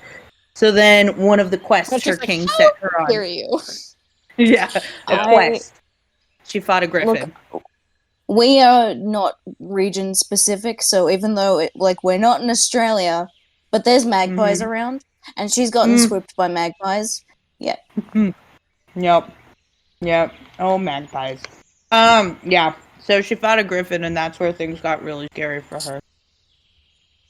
'Cause I think it as, like, her king made her, because she's, like, one of the best knights, he made her do all these quests for her. So, like, not only does she have resentment for how he treated the people and kind of left them to just be in shambles, she has resentment because she just felt like, you used my loyalty in order to get me to do all of these things. Mm-hmm. That were ultimately, trivial. Yeah. That were to benefit him. She's like, all you care about is yourself, your giant Scrooge McDuck pile of coins, and a freaking gilded castle. I like to Oh, yeah, think the castle. she is Scrooge McDuck, and that's also the fear of birds. Yeah. There we go. Scrooge McDuck, King Scrooge McDuck. That's funny. Jesus Christ, King Ebenezer. All right, are you guys? Is Mercury gonna roll for anything? No, Mercury is not taking notice of her surroundings because it is like, this is the spot that I'm going, so I'm going to the spot. Right. Okay. So I would say, if we may abstract, the walk itself takes a couple of hours, partly because of the distance, partly because it's not rough terrain, but there are hills and you've got to climb over little creeks and so on and so forth.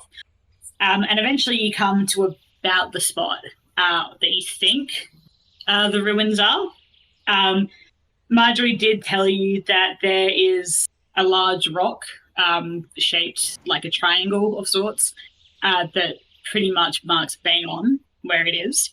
And you see it in the distance, think, okay, here we are, and begin searching the area for an underground entrance. I'm going to get you all to roll survival. You're going to find it anyway, but it's funny to me depending on how you're going to find it.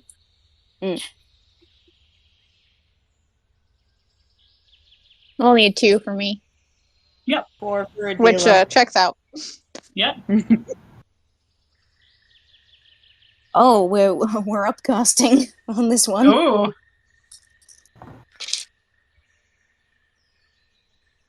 That's a 7. nice. And for me, it was a 12. Nice. Wow. Okay. Wow. In that case, none of you fall in, which is what I was hoping for, because it would be funny. And instead, you see, when you've been in caves before, you recognize the pattern of soil falling into one. You see a little hole, maybe about 10 meters away from the rock, and think, that's it.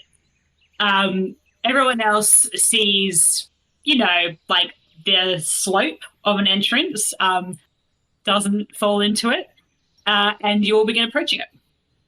I think As you, I think character-wise, Wayne Mhm. would be like, "There's probably a cave over this way." Well, we don't know if this is the cave we're looking for, or just a different cave. So he would fully just like start to climb down the in without telling anybody. And I think Mercury leading, and the others like find it, and he pops his head out like, "Yeah, it's this one." Mercury would say to the group, like before entering, now a word of warning. Part of the reason why I felt myself capable of taking on this job, aside from being told to, is that I cannot be harmed by a zombie in the specific way that they can harm independent organic beings. And so, in the event of a threat, I shall stand up front.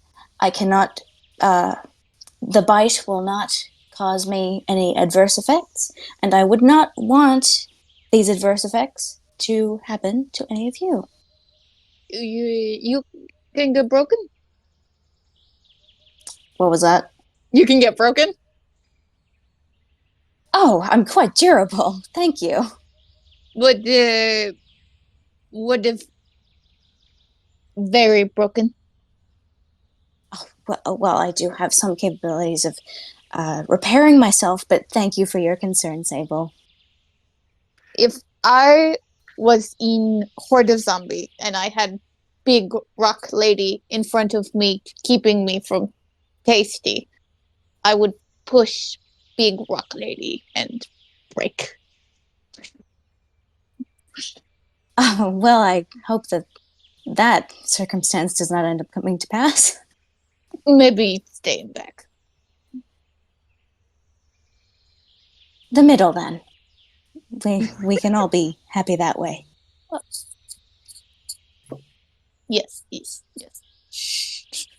Deliberately pushes her back into the middle of the group. Just like, I'm imagining like a scraping stone noise. And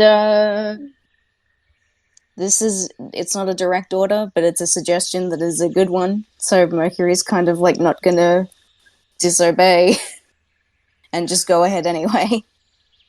Hey, friends, I think I found the cave here. It looks like the right one anyway.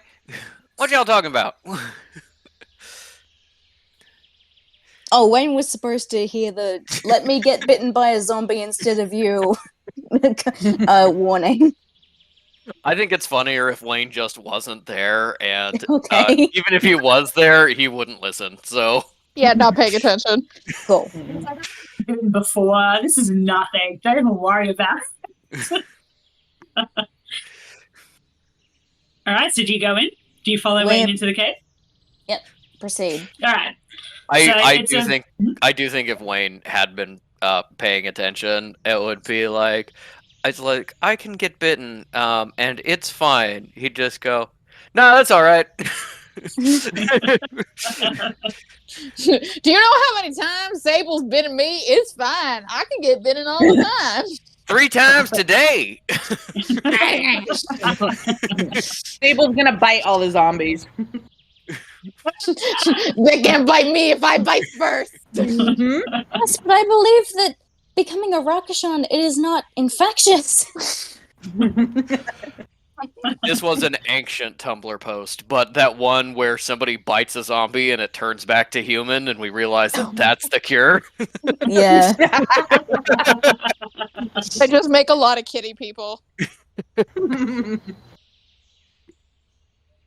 All right, so you follow Wayne in. The entrance, you can get through it pretty all right. It's a bit of a stretch for Adela and Sable. Adela, you managed to get in all right with your very good survival. Sable, you scrape up against the entrance a little bit, lose a bit of fur, but you've got plenty. Yeah. Sable loses fur. I'm gonna put this not even from cats, from me. Sable is shedding fur, especially because it's hot, at a disturbing rate. If you touch Sable, you come away with like a handful of fur. Like a husky. Yeah, exactly. Or like Mooney in real life. Yeah. Wayne is coated with sable fur at all times. Canonically, when Wayne talks, he's going, and then my uncle, he was doing this thing. And Mercury feels that she's barely even touched Sable, but she looks down and is just covered in cat fur. It's in Static. all of her joints, and she's like, "How did that happen?" I have some cat fur stuck in within the chainmail. Can't get it out. Yeah. Just additional quilting at this point, cushioning it. Makes you stealthy. Yeah. Genuinely thing that happened, because I just did Mooney's laundry. I didn't tell you this, hun. I found a shirt of yours that somehow, and this happened with multiple hairs. It about 5 or 6 times. I don't know what was up with this shirt. The hair, Mooney's head hair, had woven through, piercing multiple times through the shirt, and was actually in and part of the weave of the shirt in multiple places. I already knew where this was having to go in one of 3 directions, because this is never a surprise to me. But yeah, it's you could go up and pet Sable and find that your shirt has been repaired, has been kind of felted, and is in better condition. All right, I'm done. Go on, Ellie. So you all begin walking down. Ellie, you're doing great. I just want to say. Thank you. All right, you walk down a sloping tunnel to the entry to these ruins, and as you do, the ground gives way from rock and dirt into cobblestone steps, an easier way to get down, and leads to a small entrance shaped like an arch. The door has fallen off its hinges at some point.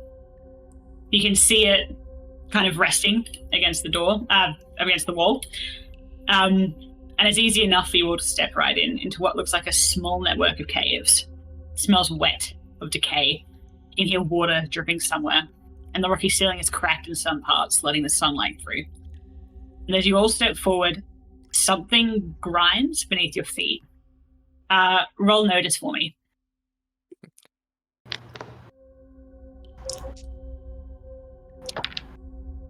Ooh. 4 for me.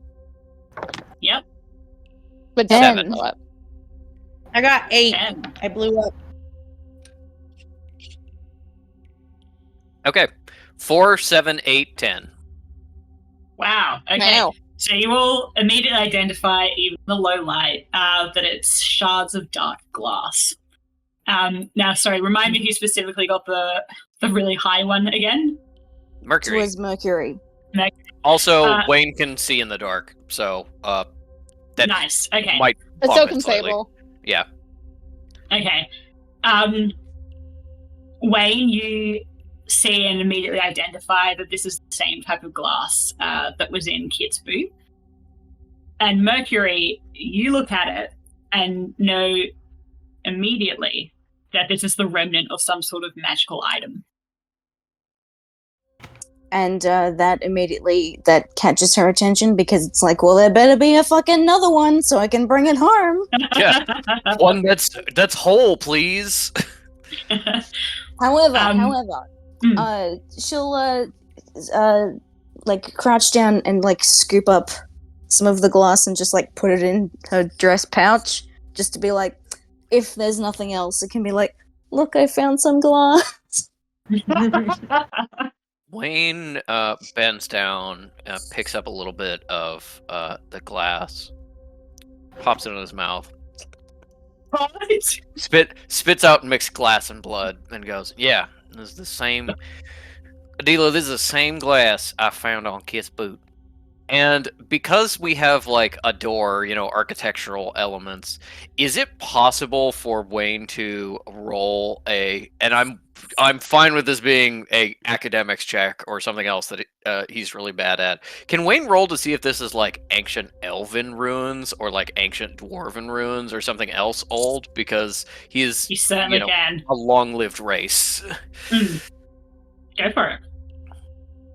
He's kind of middle-aged-ish for an elf, like over 150, but he's got, stories from his grandpappy.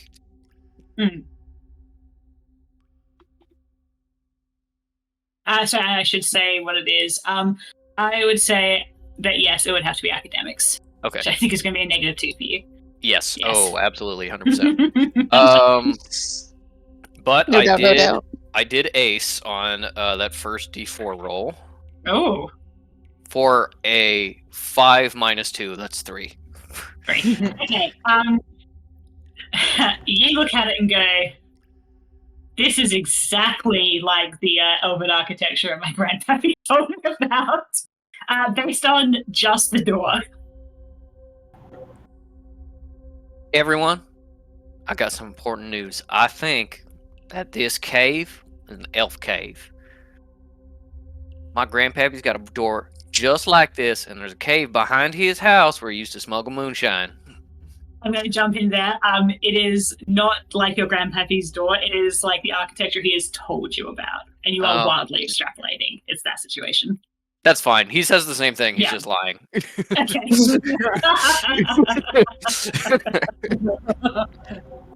So what does that mean? Fascinating.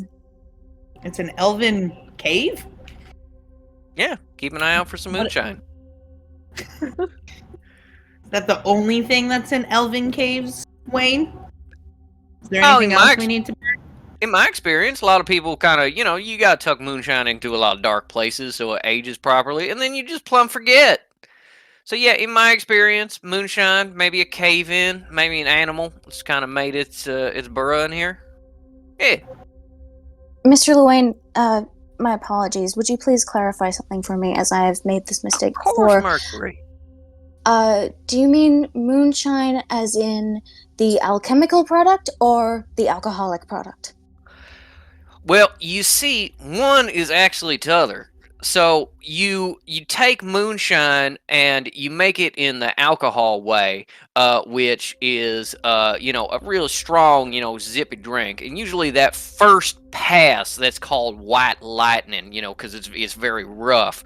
And then you do a kind of a triple distill if you're fancy. You put in some herbs and some extra, you know, aromatics, and then you let it sit out. You got a elven like a wizard that kind of chants over it and puts it in a summoning circle, and that's how you make moonshine, the alchemical process. Ah, thank you very much. I do feel enlightened on this day. Then I shall bring back a sample, if we find any, for my creator. Of course. Wayne is going to keep an eye out for moonshine.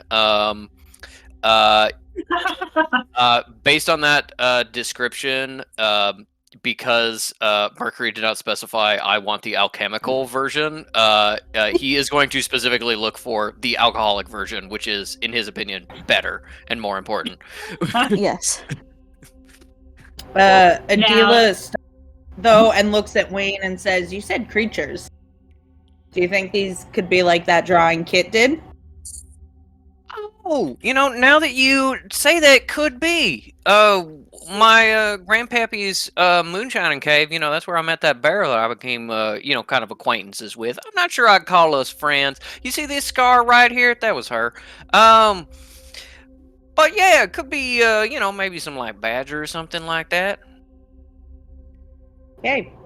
Guess we'll keep an eye out for that, too. Yep, keep an eye out for badgers. Now, all of you are standing in what kind of feels like an atrium of sorts, a little entryway into the caves. There are entryways with actual doors to the left and to the right of you. And ahead of you, there's a blank stretch of rock and a statue. The statue's been worn down by exposure, and it looks to be made of an odd material. You can't quite make it out from, you know, the several feet away that you are. And it's reaching out as if to offer you a hand. Creepy. Wayne is looking for moonshine, immediately goes to one of the closed doors and tries to open it. Yeah, which one? One on the left. Yeah. It opens just fine. You gonna watch it? Yeah, I think he's just gonna look in, see if this is like a good place to store moonshine. You know, it's nice and dark in here with the door closed. Keep critters from disrupting your jugs. You know, see where the still setup is. Yeah. I think And at anyone this point else? he has entirely forgotten there is zombies here, or it is potentially dangerous. There is an animal that we are looking for, and there is a moonshine operation that we are gonna find. That Wayne's best day ever. And what about the others? What are you guys gonna do? Mercury suspects that the statue could be like part of some kind of dungeon puzzle and if she figures it out, it could open up a secret entrance that leads into the treasure trove of all the magical artifacts. So I'd like to roll something for her to attempt to figure out. And then her dad will like her. Finally. Oh boy. Yeah, roll, I would say notice, because you're looking for clues. Okay.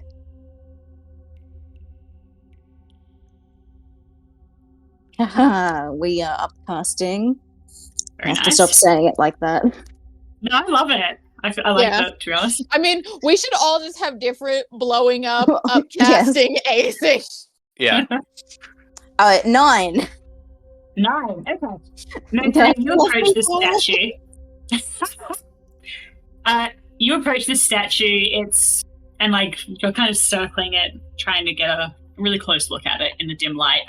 Sorry, just remind me, does Mercury have dark vision as well? She does not. Okay. But for The flavor, creature fucked up there. yeah. Salt has it for sure. 100%. Salt actually has the equivalent of true sight and can like see invisible beings. Okay, as you circle it, you're taking a peek at it. The light filtering through the cracks in the roof are just hitting it just right. At one point, this was a beautiful statue, something that someone put a lot of time and effort into. But its features have worn away. It's kind of just got a nub of a nose, She really like feels a glazed over kinship with eyes. the statue. And as she walks around it, she notices that there are scrape marks on the floor, on the ground rather, just near where the cave wall meets the ground. And as you come back around again, you notice that out of all the parts of the statue, the hand reaching out is the most worn down, as if something has been put in it many times before. And not just something that you drop, but something that interacts with it. Jug of moonshine. All right. And that's why it's worn down. You got to pour a whole jug over it. It's a whole thing. Yeah. Dealer Sable, are you going to do anything?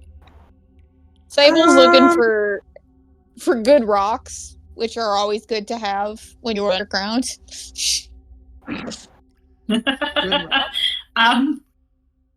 Do you want to roll a notice? Yeah. Roll for rocks. Is Wayne Survival, also actually. is Wayne also rolling to notice or survival to see what's in his little room? He will shortly. Okay. Yeah. I assume the way you said that means there is like imminently a zombie jumping out to munch me right now, and once we deal with the finding pretty rocks in the statue puzzle, that will happen, and Wayne just instantly Yeah. dies. You just have to wait and find out. I How's your rock blew roll? I blew up twice, so my rock roll was a 10. You That's don't the notice obsidian any right there. You don't notice any stick rocks, but what you do notice is that this cave system, it's not properly been like dug out, but there's definitely like evidence that someone has widened it and made it a specific way rather than it just being completely organic and as is. And you do notice as the sun comes through the roof that the statue sparkles just a little bit. Sable's gonna go up, and we don't have to do this right now, but is going to put a lightly scratch the statue with a claw to see the hardness of it. Doesn't necessarily know anything about that information, but feels like Wayne, who is a rock man from way back, and Mercury, who is made of rock, may be able to do something with that information. Yeah, I can tell you now that it is very hard rock, but you cannot discern what it is. Is a dealer going to do anything, like follow Wayne or have a little look around? A dealer wants to look at the door Wayne did not go in. So the one on the right, because I think he went on the left. So with that, Is the dealer going to go through it or have an actual examine of the door? I think she's looking at the door and wants to see if it's unlocked. And if it's unlocked, yeah. Yeah, no, I can tell you that you roll. Yeah, you don't need to roll. There are no locks on these doors. Oh, okay. So she looks at it, she opens it, and wants to go in. And goes So in. let's jump back to Wayne and focus on that first. So Wayne, you step in, and it's not what you would have thought you'd seen, especially in an elven cave or ruin. It's a medium-sized room, big enough that you could have a small party in here if you want. And in the corner are two tables. They're covered in tools. You can't make out what they are without going closer. And in the corner is what you think might be a furnace. And this is important. Everything is covered in dust. I found the still. I am looking for the copper funnels and the dried berries you use for flavor. I'm looking for where they stored the jugs. Yeah, roll notice for me. Okay. Wayne is gonna be so disappointed.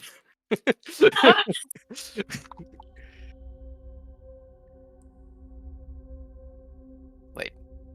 Oh. This is exactly like the sustained period of time where the ampule was just the bomb. Yeah. Okay. On both die, got a 7. Nice. Wow. Okay. Wait, as you poke around, you are. God damn, you need a drink. You like start completely doing a full lap of the room, taking it all in. Not only is everything dusty, it's covered in cobwebs. You know, you can see like bugs skittering away as you approach. First, you come to the tables. They are disappointingly not covered in anything relating to moonshine production. But what you do notice is that it's the tables are covered with scraps of paper.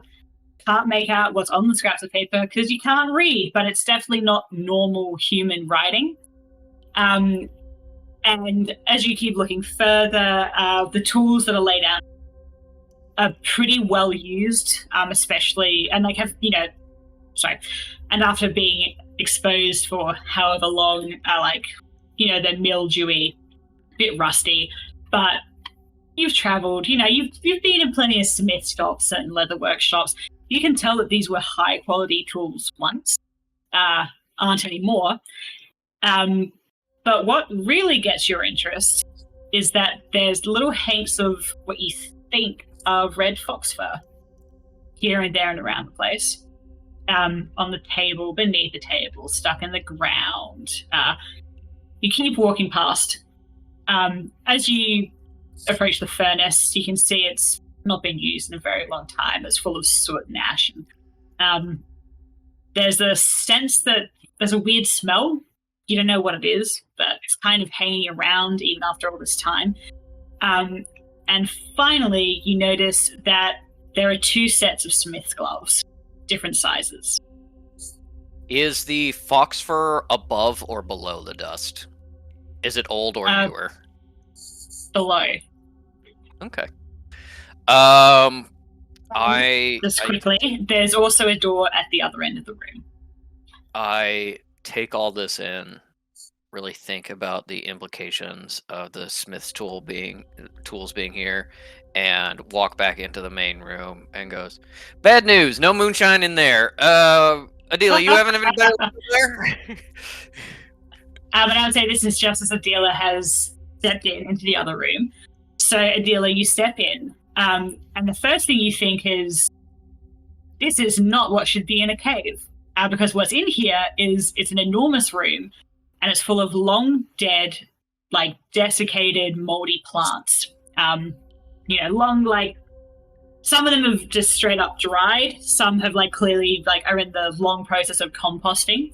The light filters through, and it occurs to you, you've been you lived in a castle for many years and had to cultivate plants. This was a greenhouse of some sort at some point. A garden, maybe. Someone was tending to this, and I'll get you to roll notice, if you please. I got a 4. Nice, okay. So you walk deeper into the room, and you're kind of stepping over the plants. You can see a couple of garden tools have been, thrown away at some point and just sitting half in the dirt.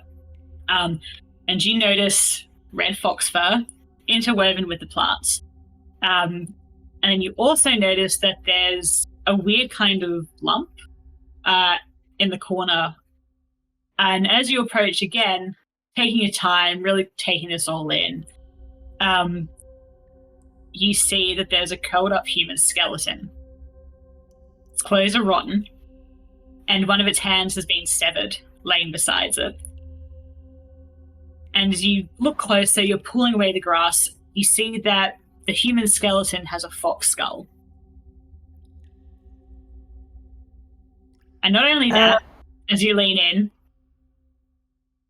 kind of squinting, parts of the skeleton are sparkling as well. Is it sparkling like that glass was? No. The black glass? No? Okay, a different kind of sparkle. Like Edward Cullen sparkle? Yeah, a little bit.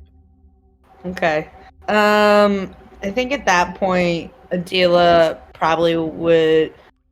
she understands that she's looking at the remains of something, but she has no idea what is going on, and so she calls out, I think, to Wayne to have him to come in to see, because especially if it's like a fox head, he knows more about animals.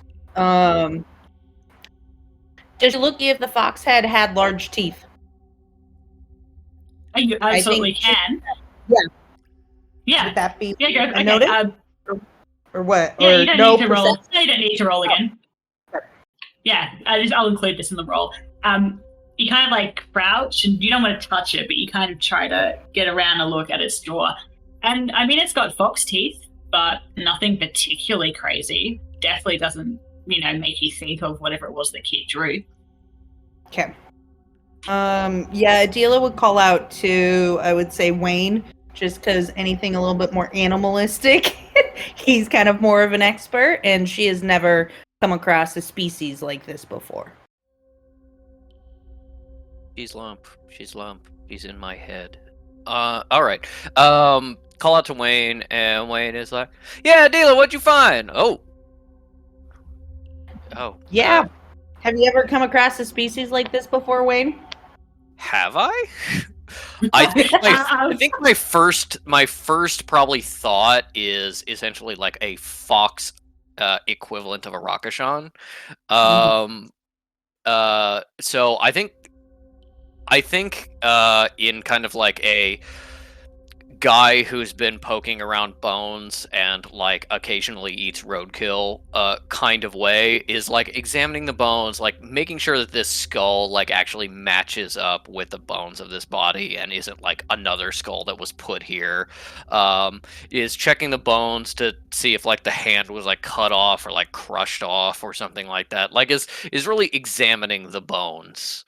Bones. Okay. Wayne So is you the can bones either guy. roll. Yeah, you can roll academic or survival, and depending on what you get, obviously the result will differ. But either of them Gotta is- be survival. Yeah. D4 -2 versus a D10. I don't care what information you're hiding behind academics. I'm not gonna roll that.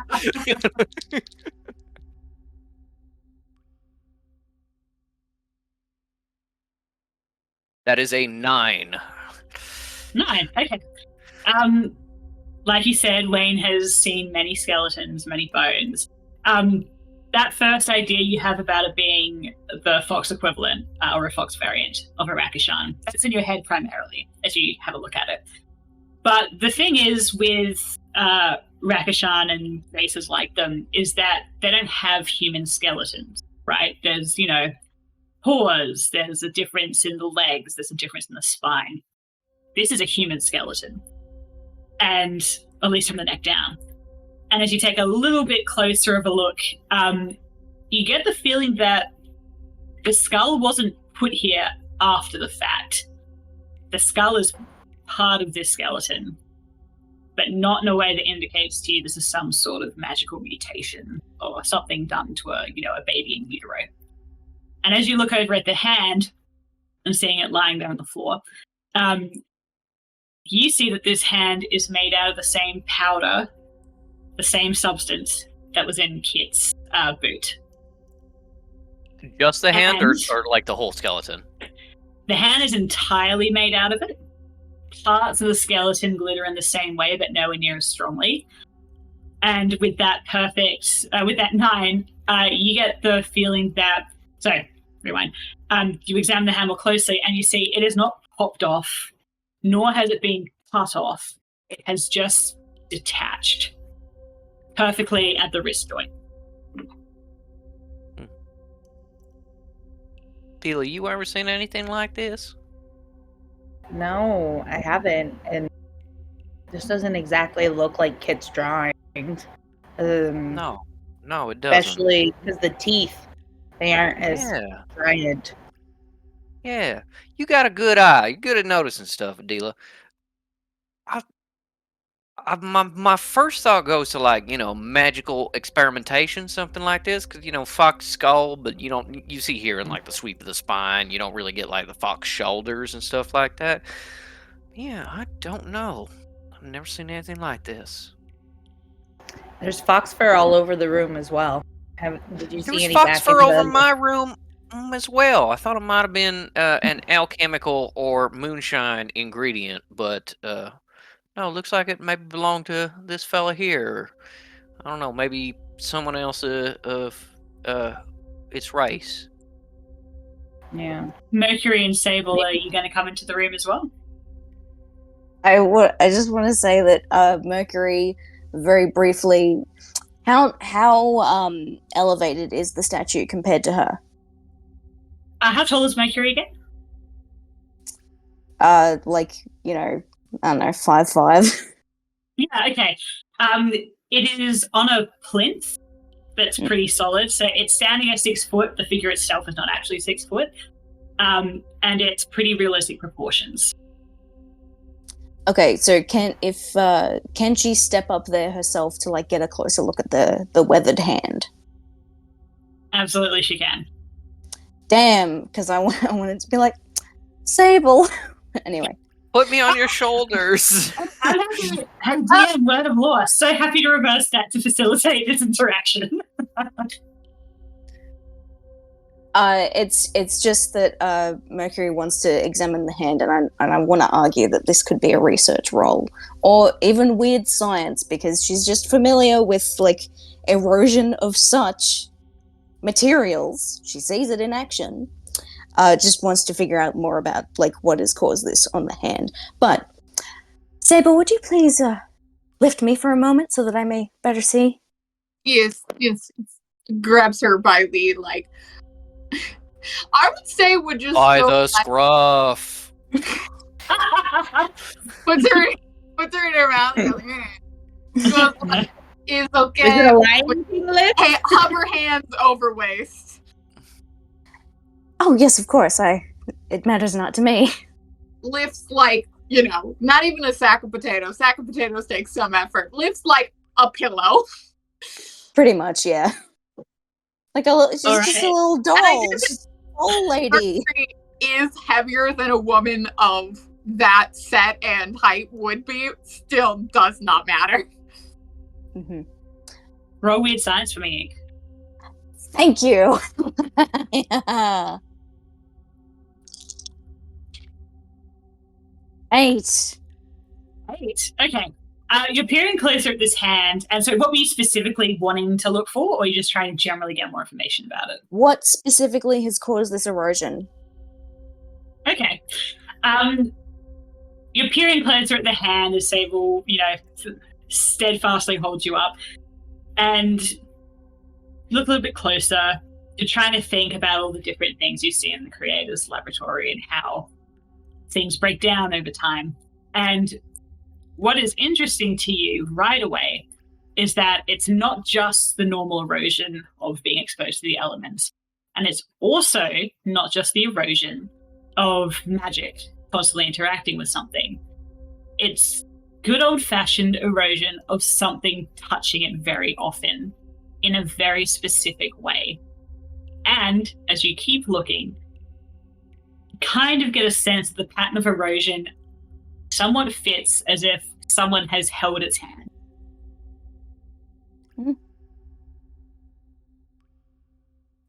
She considers this very deeply, and says, "Thank you, Sable. Let's join the others now. Thank you for indulging me." Background? Back on the ground, yes, thank you. Sable just carries her into the next room. Sable was willing. They'll do it. Fine. Oh, Now, no, Sable, my legs are perfectly functional. I forgot to say earlier, there is also a door in the garden greenhouse room, again at the opposite end from the entrance. Okay. My as Patrick first instinct is maybe the glittery hand handshakes the statue, but Wayne absolutely doesn't know that, but is also intrigued by this hand. So I think he picks it up and is like fully showing it to Adela and stuff like that, and is kind of like walking out of the room to show it to the others. Patrick, do another notice for me. Okay. I keep accidentally rolling my D10, which is survival, instead of my D8.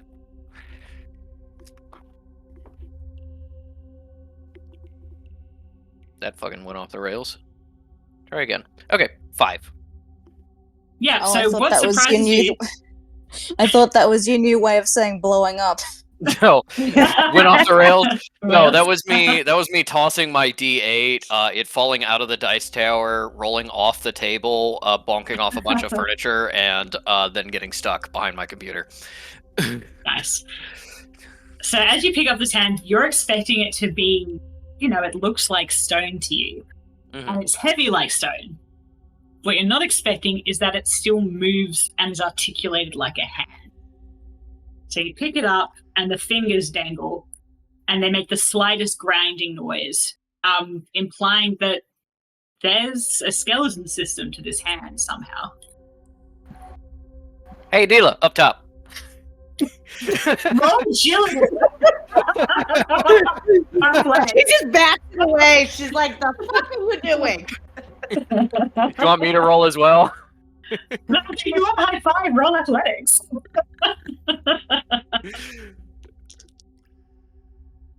Oh, Jesus. That's a 3. He's not actually Yeah. trying. Oh, just okay, for never the mind. I thought you were actually trying. just for the reaction.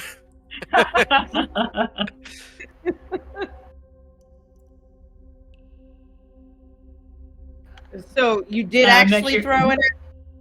Okay. So Adela kind of just swats the hand away. Because to her, it looked like something coming in, like maybe a bird. So she got a little freaked out. Yeah. It's fuck. It's one of the crows.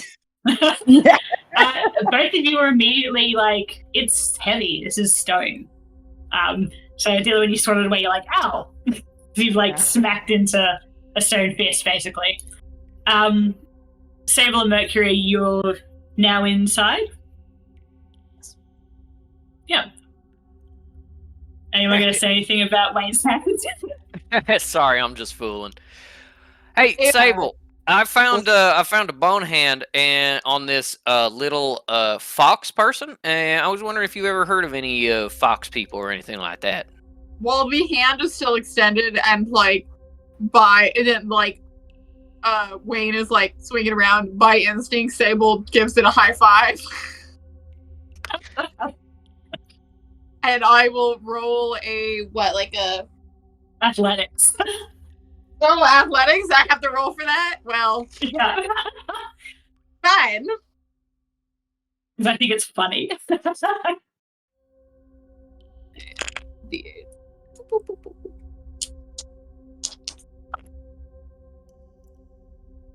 Seven.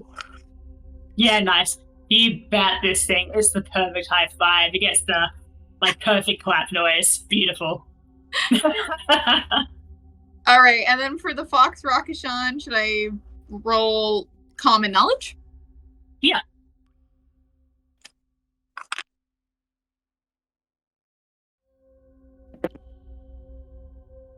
Five. Yeah, you think about it, you've heard tales in other lands about other beings and races like the Rakishan, but with, other animals. But they're definitely not here. There's also lizards you're racist against, but that's neither here nor there. Yeah. They farther than even to me, so unlikely they would go to die under rock. Okay, well, maybe this is old. Maybe they used to be here and then they're not here anymore. I think Sable at that point would probably give a better look-see in the bone, because I think they would probably immediately notice probably too short, not broad enough kind of things. Mm. So I mean, then again, they might be, but I think they would also go, but Fox is small. It's small, crush easy. Yeah, you don't even need to roll for that. You just know that immediately. You've killed enough people and creatures to know. Then I think they will just point and go, that people bone, like you folk. Well, all right. I don't have bones. You don't have any bones at all?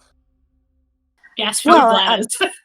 And Let's go. an equivalent, Mr. Lewayne. Oh, okay. You got like a skeletal structure. Something of one. Yeah, that counts as bones. I was gonna say it's damn shame you don't have any bones. Everyone should have bones. Even if you're just gonna like collect bones and just like have bones. Well, I am very interested in this specimen that we have right here. You want to take his bones? You can take his bones. She means the hand. Oh yeah, sure. Here, hands it over. Hands it over.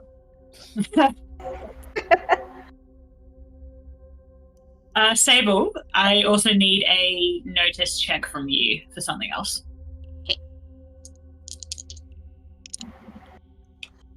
5. 5. Okay. You get, as you've come over and gone through the room a little bit more, you stand back up and, the air currents are moving through the cave. It's stale in here, but not that stale.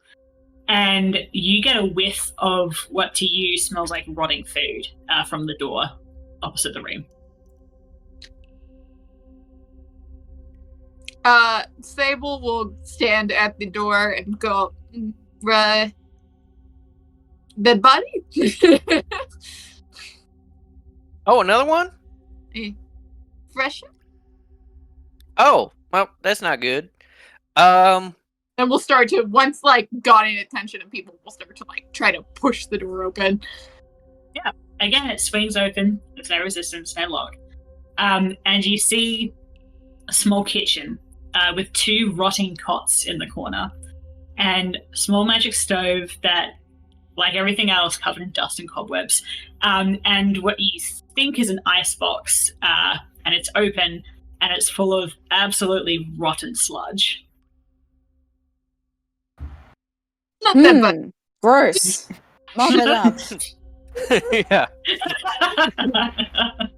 I think Wayne is going to investigate this room just because this is a lot more moonshine still adjacent than the room he found. Yeah. He's still a little disappointed by that.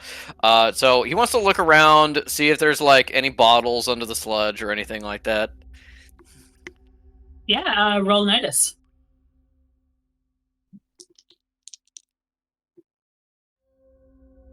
Uh, 5. There's a little wooden spoon sitting on the countertop, so you grab that and poke around in the icebox. There's no sludge, but you kind of get the sense that, at one point there was, a wrapped cheese, some bread, some fruit, you can see the vague remains of seeds. But what you do notice as you're poking around the icebox and you step back and look up and go, no moonshine, is that there are cupboards above the icebox. One of them is open. You kind of scan through, hey, maybe this is where they keep their booze. Sorry, no, rewind that. That's not what I meant to say. You look at the pantry, and this is the first lock you notice so far. All right. What kind of lock? Like an inset lock or a padlock, kind of like loose lock? It is a magical lock. Okay. Sable, You uppy. think this is where they keep the good stuff? Sable immediately uppies. Wayne does not care that it's a magical lock. He is going to get out his pocket knife and just try to dig it out of the door and break it. Yeah.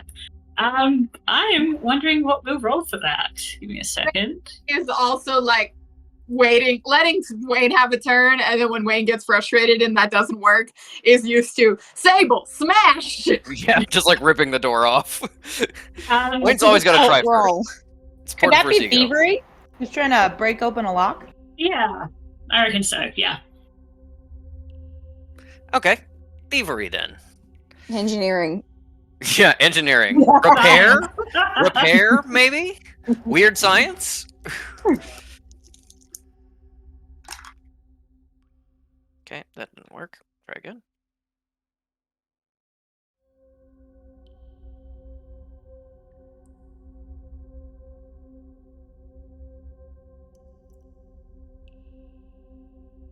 Did you blow up? That is, that That is Yeah. That is 3 aces for a total of 15 on a d4. Wow, Jeez. okay. All right. Well, thief. you know, you had to thieve before. You know, like, fuck the man. You need to eat, right? And sometimes you need to drink too. Don't worry about it.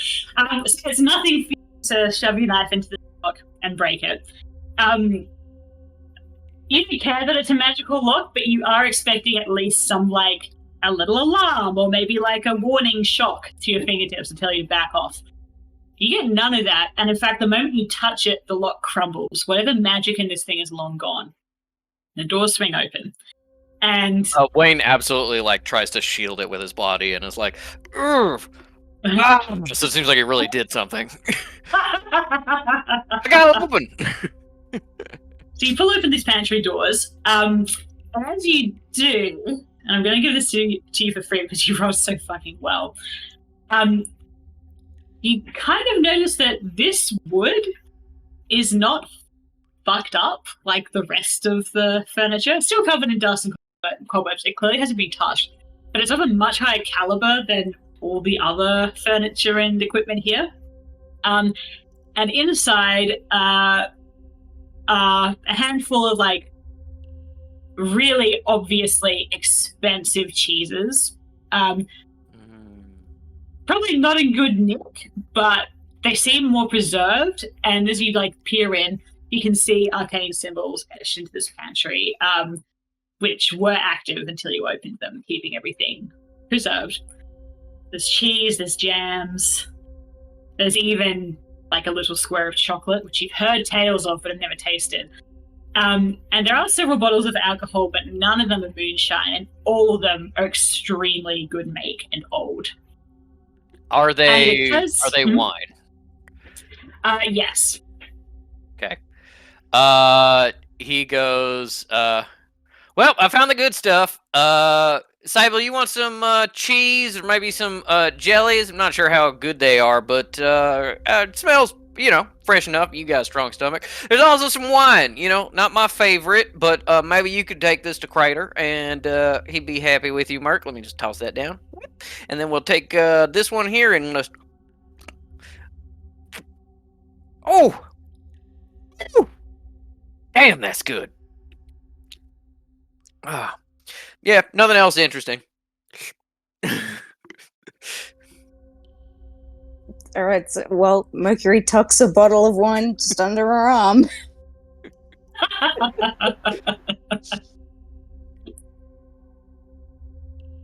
Is anyone else going to investigate anything? Or, What's the deal no, I'm doing? just asking. Yeah. What are you guys doing? I think Adela is kind of actually. Yeah. Sorry, can you roll notice for me? Yep. Ooh.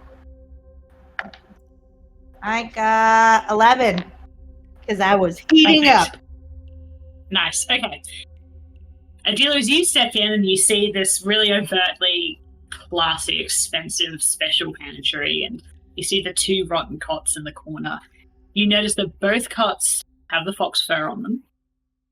And it also occurs to you as you're taking in this way that you've seen something like this before, and it's not, some dungeon somewhere. You've seen a scene like this exactly in the castle kitchens. The 2 shitty cots, the kitchen that's been, used for God knows how long, and the royal-only pantry, which no one is allowed to touch, and which the king took great pains to make sure that the servants could never get into. And taking all this in, you get the sense that whoever these 2 cots belong to, they served whoever was the actual keeper of this place. And he did not care a lot about them.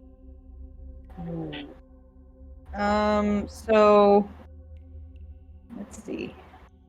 Adela kind of looks over at the group and is like, I've seen a cupboard like this. It's enchanted that only certain people, such as rulers or whoever is in charge of this place, have access to it. And I have a feeling it wasn't our foxy friends. And then Adela also kind of notices the different arcane symbols. She doesn't know what they are, but she does look over at Mercury to see if Mercury can identify them or has seen them. Mercury won't do that automatically unless Adela tells her to. But she's come over to Adela and is like showing the hand and explaining. Well, you see the statue out there. It seemed that there was some sort of mechanism that caused a reaction, and I was supposing that perhaps this hand could be made use of, and looks at like the magic pantry and is like, "Can I bring home a fucking pantry? No." Damn it.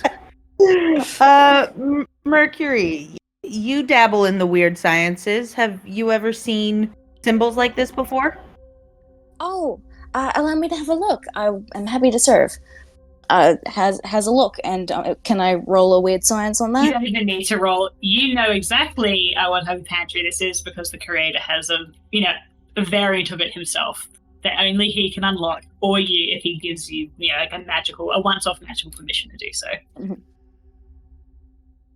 Okay, wonderful. Oh yes, this is it's a very specific lock.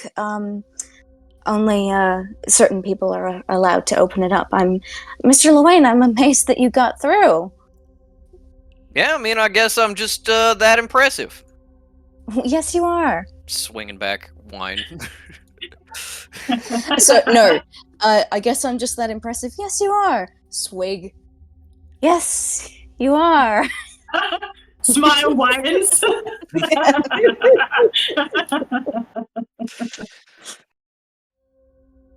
Well, I'm getting the sense that, this was kind of like a servant's place, or kind of like where the normal folk are. So maybe that statue thing takes us to where the fancy folks are? And I'm not seeing any zombies or anything like that. No way for them to get in either. Looks back at Adela because Mercury's like, "You're the leader. You're the leader here." Which brings me back to the hand. Okay, the hand. What are you thinking? Because Well, you seem to have. Not a plan, Miss Adela. I was just thinking that it may be worth interfacing with the statue.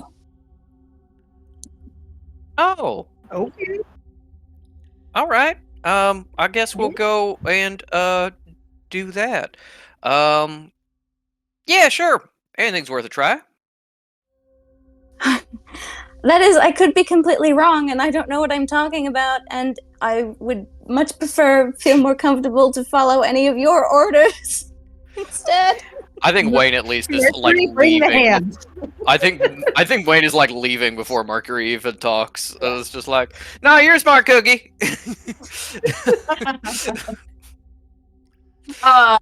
Sable puts a paw on Mercury's head and goes, "Confidence."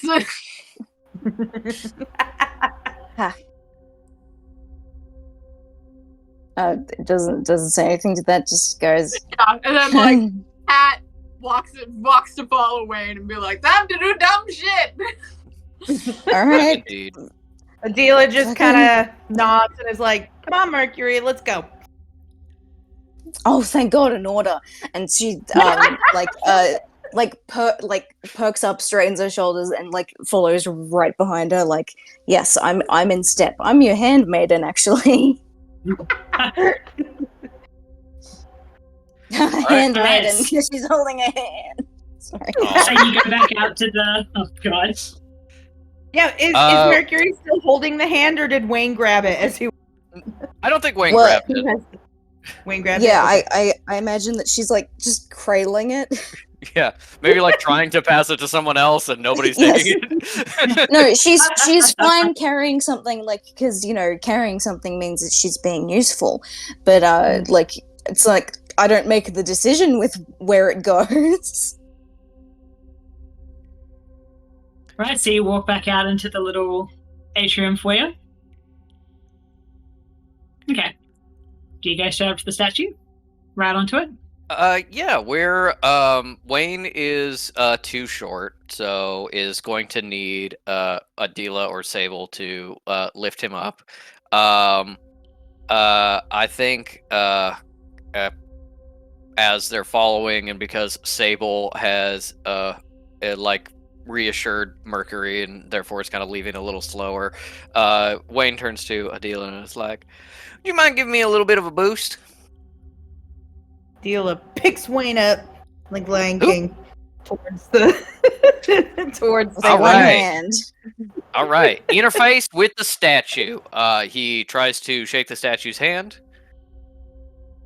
Well, the statue's hand is specifically outstretched like this. Yeah, he tries to like angle the Yeah. hand to like shake it.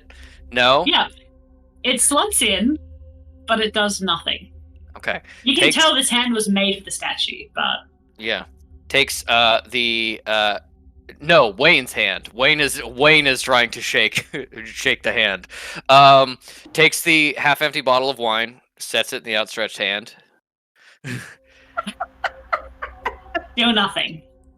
Well, I'm out of ideas. You can bring me down. Merc, you got any ideas? Mercury now passes the hand over. Mr. Llewayne, please try this. Oh, all right. up again. Lays the hand on top. Then with the fox hand on the, Yeah. the Mhm. statue hand. Okay. There's a moment where you think nothing's going to happen. And then as it grinds kind of slowly and gently into place, it locks in. But nothing happens. However, you do notice as it does so, it glows for just a moment. And then the hand crumbles into nothing. The fox hand? Yes. Okay. And Mercury, I think at this point it occurs to you that perhaps like the magical lock that Wayne so bravely and boldly smashed through, which didn't have any, probably the magic wasn't as strong. Whatever magic was once in this fox hand is gone. And you think that's the missing ingredient. All right, cool. Right. Wayne doesn't realize this and is trying to grab the hand and like physically move it like a lever. Like obviously this worked. This unlatched. So it's probably a little stuck. Climbing on top, trying to use his body weight to like use it as a lever to unstick it and open it. Adila's not even holding him anymore. Yeah. His little legs are just kicking in the air as he's trying to manipulate this. Adila, I think as you're watching this whole scene and watching Wayne go at it, you're thinking about that pantry and the lock still and all the ridiculous ways that royal people and people with lots of money like to make things really difficult and silly for the people who serve them. And it occurs to you in that moment, as you watch Mercury stand by, that perhaps it has to be someone who, is made to serve. It has some sort of magical connection. Now, you don't really make too much of that thought because Mercury isn't from here, but it's maybe not just any person, magical without it, who can get this door to open. Adila kind of looks over at Wayne, just shakes her head. She's like, "Okay, Wayne." Then she looks down Adila, over grab my at... legs and pull. I feel like I halfway got it.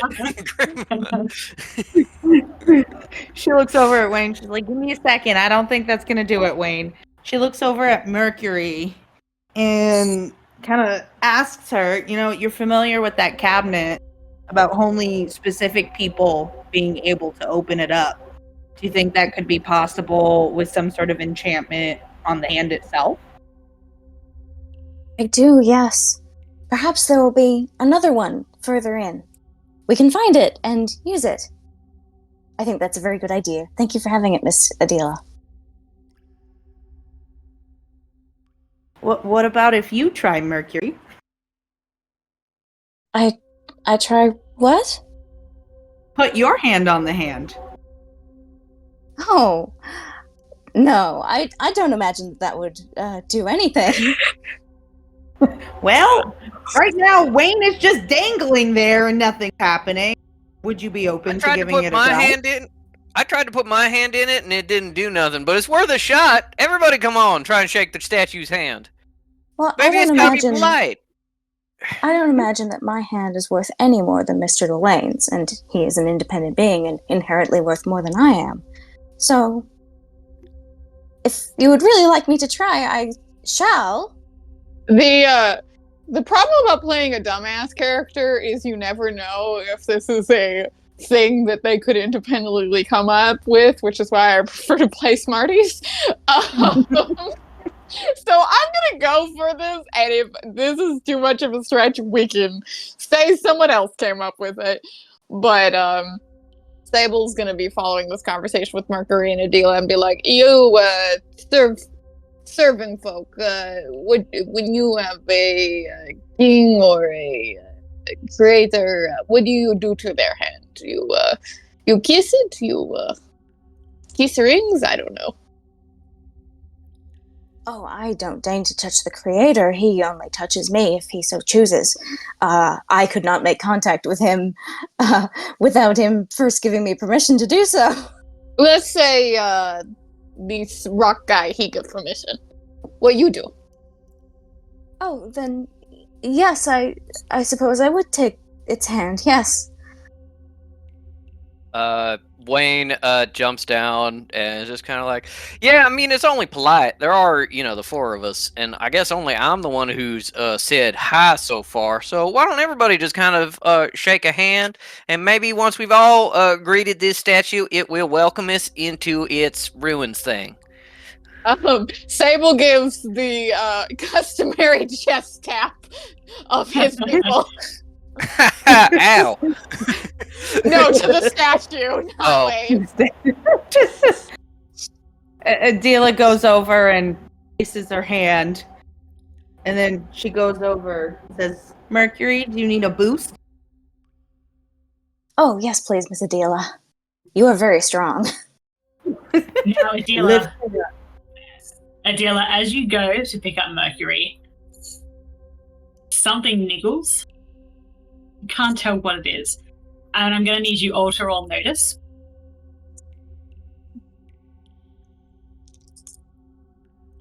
Here they come.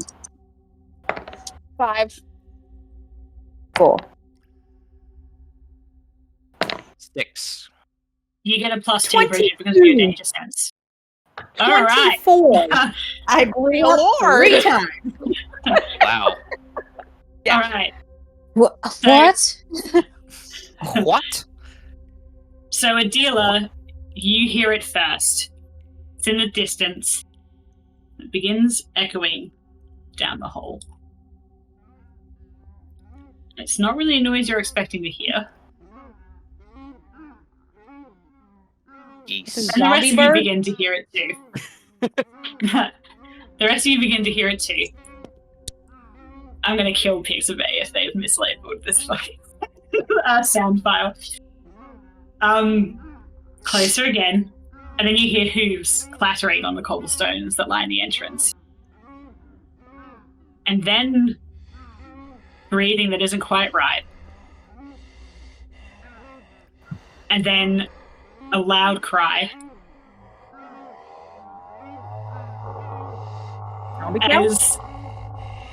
As into the room steps one of the most enormous deer that you've ever seen in your life. Covered in blood, several more deer skittering along behind it.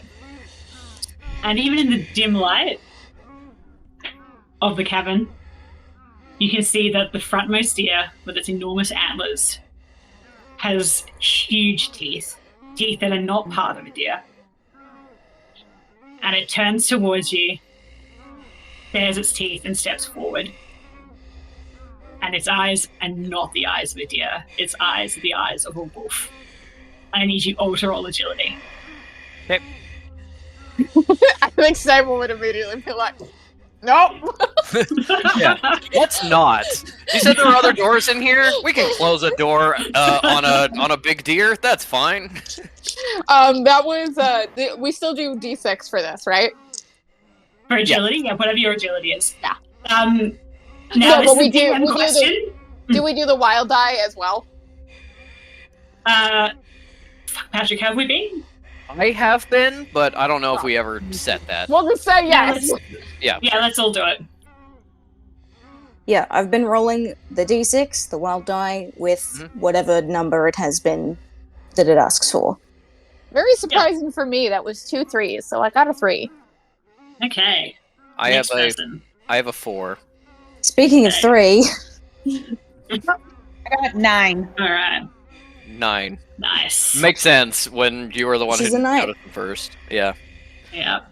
Also, Okay. this is how wild deer make noise and honk and call to each other. This is true. However, until you revealed that it was a deer, I fully thought this was that rubber chicken that honks when you squeeze it. Honk, honk, honk. I was like, oh my god. Oh my god. 2011 YouTube is here. Ellie, what do Mooney and I have to roll against each other since we have the same number? Yeah, or I can just have you go one after the other. If you guys want to see if you can reroll, I'm happy to grant that. Mooney? I'll say Sable probably rolls a higher dice than Mercury. We'll just say Sable goes first. Yeah. Go for it. Okay, now this is my question as DM. We started about past 8-ish, and it's now about to hit the 3-hour mark. I'm happy to end it here. We pick this up next session. Otherwise, I can go for another.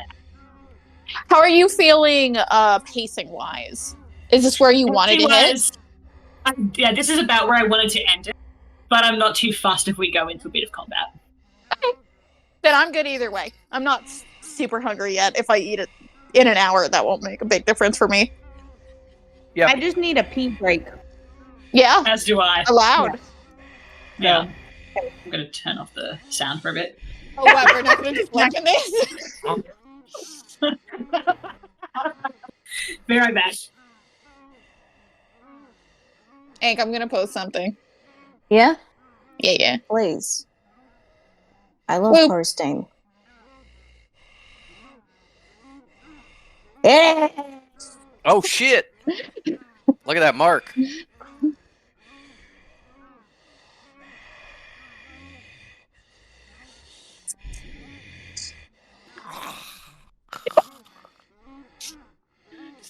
Sorry, I was just laughing at the breathing noises. Yeah.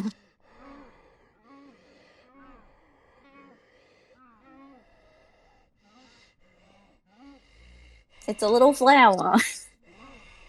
Yeah, I used Ellie's design just so I didn't have to think about it.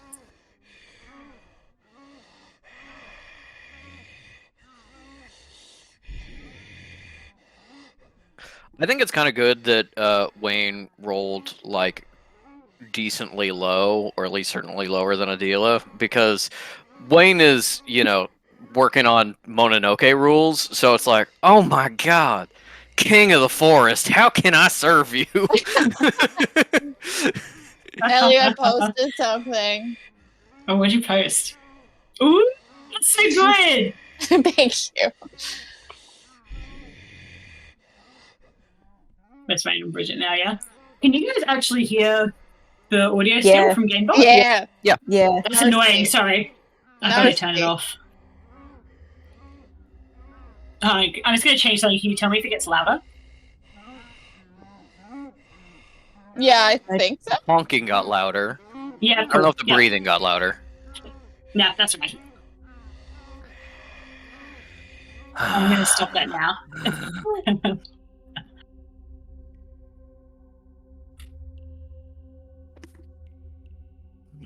One of the tricks for Kenku is because it doesn't have it like built in automatically is rather than, if you have the time, and obviously it depends on if you have the time, rather than doing stopping or starting, fading it in or out manually with the slider and then stopping or starting. Oh, yeah.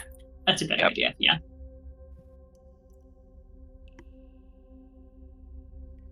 How are we all going? I'm going good. I'm good to Good. continue for another hour. Yes. Okay. So, Mooney, earlier you were like, I prefer doing a smart character because a dumb character isn't probably will not be contributing a lot. I like to play an active character who will make a decision. No, I was having the same thing. I was like, I'm playing this dumb cat who's just gonna be like, all right, we're doing this. And while Sable is like active in the fact of being like, I don't want to just sit around, I want to do something, you're like, puzzle. And the cat's like, "Ugh, okay. Can I break it? Can I break the statue? Is that the solution to the puzzle? On the other No, hand, I love contributing to like the DM's plan of like keeping things running and the story happening, but being a weird little chaos goblin that just throws shit at the wall and sees what sticks is also fun to me. So I don't really care either way. I'm having a good time. Wayne To the other is side of the not going. fence. Yeah, Wayne is not gonna solve this problem, and I'm fine with that. I don't know Are what we I ready like. to get into it? It's all on a dealer. Okay. So, just to recap, this enormous deer has skittered into the atrium of sorts. Its antlers are There's- scraping the roof. There's multiple, right? It's got backup behind Yes. it. Okay. Yeah. Several more follow behind it. Kind of just keep spilling out of the hallway. More and more of them. There's 7 in total following the big deer. And as it turns to you and it pulls back its mouth and starts snarling, you can see thick ropes of drool, bloody ropes of drool, dropping to the ground. It takes a step forward, and then we begin combat. Adela, you're up first with the alpha deer on deck. I think so. Adela takes her sword out. She kind of looks at it and she can recognize with those teeth that this is most likely what Kit came across. And then she has Yeah. this thought, how the hell did Kit get away from this thing? Which means maybe it can't see well, maybe likes heels. But she decides that Yeah. she's gonna try her her sweep to see how much damage she can do. Which is Yeah, fighting go for roll it. to all within. Okay, Mhm. so my fighting roll is 10. Okay, what the fuck is?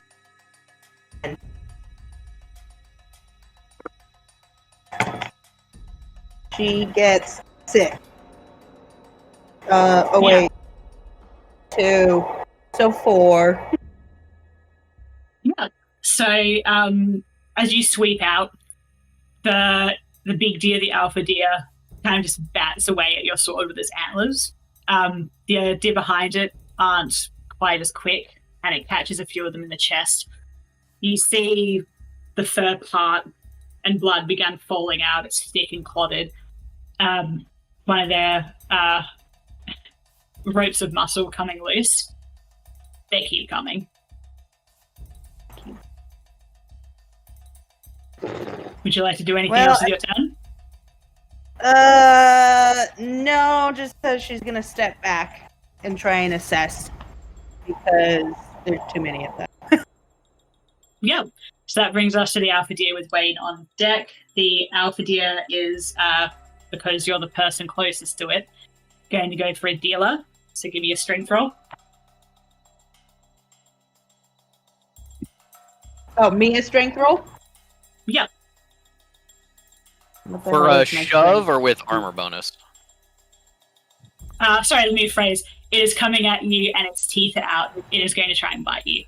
Okay, so yes, armor bonus. I got, let's see, 7 plus my armor plus 5. Oh, that's 12? Yeah. That's 12? Yeah. Okay, it comes in to try and bite you. You manage to bat it away with the flat of your sword and step back. And it kind of makes that roar again in frustration. And it just stinks. Up close, you can see that this is not a creature that was alive. It is rotting. And that brings us to Wayne with Sable on deck. Also, pause. Sorry, I'm going to need a dealer to roll now that we're bringing in the fear mechanic. So You roll what? You cut out for just a moment. It cut out. to roll fear, we're rolling for fear. So Is give that me a spirit? second. I'm checking it right now. Or it would be. Oh yeah, the fear I'm up. table. Okay, yeah. So it's a free spirit roll. And it is roll spirit. Okay. And you can roll your wild die, and they can both again blow up. Let me know what you get. A 2. I'm terrified. Okay. Yeah, so you're looking at this enormous creature that is not right. It is not a normal deer, and it's clearly fucked up. And adrenaline surges through your body. So you get a +2 to the next agility roll you have to make, if you have to make one. That brings us to Wayne. All right. Wayne, I'm going to get you off the bat to roll fear as well, because I meant to do that with the dealer and did not. Oh, okay. Top of the round then, we will have fear. So that's a spirit roll, you said? Yeah. Okay. It's a 5. Okay. You get the same thing, the adrenaline surge. You both avoided failing. Okay, cool. So that's a +2 to agility, you said? Yeah, if you have to roll agility the next time you do it. Cool. Wayne goes, so this is a zombie. Finally face to face. All right. Well, everyone, we got a whole lot of deer. We got to introduce to the statue and greet. So I guess let's get on it. Although I suppose if they're dead, it makes it a little easier. You know what? I'm just going to shoot them. And Wayne, because it's kind of close in here with all the deer and with Adila and stuff, Wayne is going to actually use his crossbow for once. Wow. So pulls out his crossbow, loads it as the first action, fires it with the second action, so -2. And I've got to roll archery to get above a 4. above a 6 because of the -2. Well, yes. Yeah. Cool. That is a 5, so no. Yeah. When you take aim, but it's dark in here and the noise the deer is throwing you off a bit, you take a step back to try and aim better, and your finger just twitches against the trigger a moment too early, and it sends a bolt flying overhead, straight through the alpha deer's antlers. None of the deer skitter. This is important. None of the deer react to this. Oh, okay. They're zombies. I can't make them afraid. They won't flinch. Well, there was one special thing that I was saving. One power available to me that I thought I wouldn't have to do this and I could just use it myself. So I take the half-full bottle of wine and I chuck it just at the deer's head because it was in the magic cupboard. Maybe it'll do something. Well, you've got to throw it, which I believe is a strength from memory. Also a d6.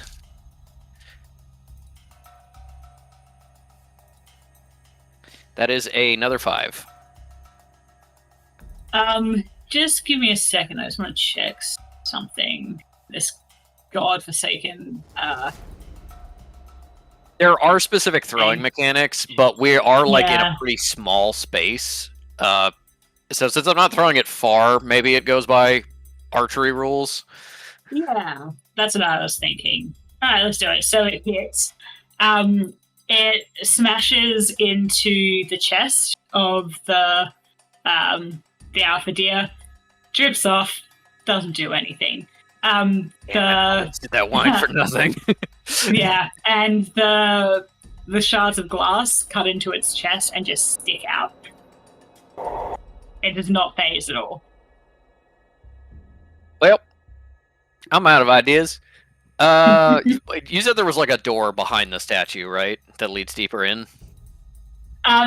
Mercury, who I don't think is past this information, has guessed that somehow the wall moves to allow you further in. Okay. Well, I'm going to, as a free action, just be like, well, that didn't work. Turn around, kind of examine the statue, examine the walls. Like, there any buttons here? I'm getting kind of desperate. The one didn't work. Did you actually want to roll notice? Is it in here? Yeah, if you'll let me roll notice. Crying apart with this human statue. What are you looking? I am throwing shit at the wall and seeing what sticks. Yeah. Okay, that is a 4 on my notice roll. You notice only what you saw before, which is that something needs to interact with this hand. There are no other buttons. There's nothing you can see. All right, that's my turn. Yeah, that brings us to Sable with Mercury on deck. Sable, I need you to make a fear roll, which is a spirit for you. And that's still going to be with the wild eye. Yep, that's right. 4. Okay. You pass, you also get the adrenaline surge to your next agility roll. Okay. So far, no one seems particularly horrified. Even if I was like, I was going to go full, kitty hair on it and go, So what would you like to do? The alpha deer is in front of a dealer still. It's dripping with wine. And the other deer are beginning to move forward. Sable is gonna try to. I won't make it a planned attack, at least quite yet. Sable's gonna attack Alpha Deer. Mm-hmm.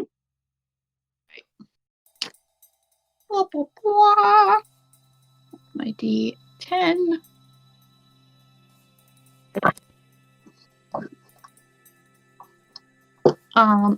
That's a 9 to hit. Yeah. Just lashing out the claws. Mm-hmm. Sable, you bound forward, flinging your claws wide, snarling. Up close, this thing stinks. It's filling your nose.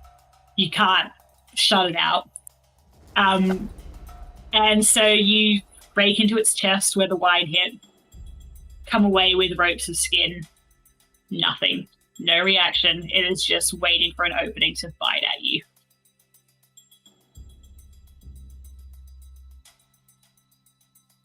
Sable's gonna try to take its head off, so, as a second attack. Yep. You get a penalty of -2 to that. Go for it.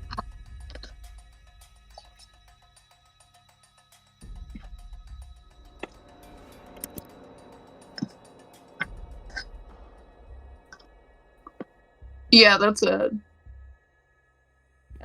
2, so no. Yeah, you try to grab at this thing. Its fur is too thick, and the skin beneath it just comes away in chunks because it's rotting. You can't get a good grip. Okay. It's a -3 to try one more time. Yeah. Minus. Wait. Oh, is it -4? Hang on. It's either -2 or -4. This is the third action. Negative. Oh wait, hang on. Yeah, -4. Okay. Why not? Still decently stat-wise with my D10.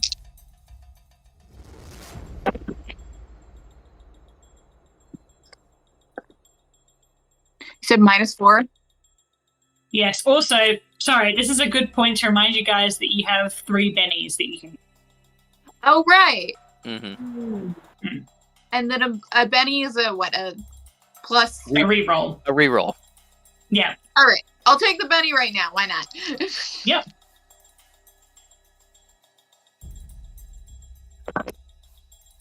Much better. Okay. So it's -4 + 1, so 7. I see. So you don't get the -4 to this because you're re-rolling the first attack. Oh. Okay. Just, yeah, the second attack. Yeah, it's just a -2. Well, then, this is a if Yeah, they -2 instead. then this is an 11 to hit. Not enough. Sable, you try again. Try to like grip your claws into its neck, and it just shakes you off. This is an enormous animal. It is strong, even in its rotted half state. And it takes a step forward to you and starts honking. Sable, having kind of been like, okay, nope, can't take its head off, turns to the group and goes, "It's fucked. Let's go." Good try, Sable. Well done. Let's Merc, why don't you shake this statue's hand and we'll get the fuck out of here. I will roll a fear roll. However, I do want to. I have a suggestion, which is perhaps that back when this was supposed to be a solo mission for her, the creator may have been like, "And if you see some scary shit, just ignore it." So, yeah, I'll give you a +2 then to your spirit roll. Thank you. 7. 7, yeah. You don't flinch, and not only do you not flinch, you don't even get a search response. You're like, whatever. That's the whole thing. Weird, Grace. Anyway, what would you like to do? No, Mercury is following that straightforward order, hiking up the old skirts and climbing up the statue, maybe getting a hand from Adela. I also want to say that if Adela did introduce herself with her surname, that retcon Mercury has been calling her Miss Ashford the entire time.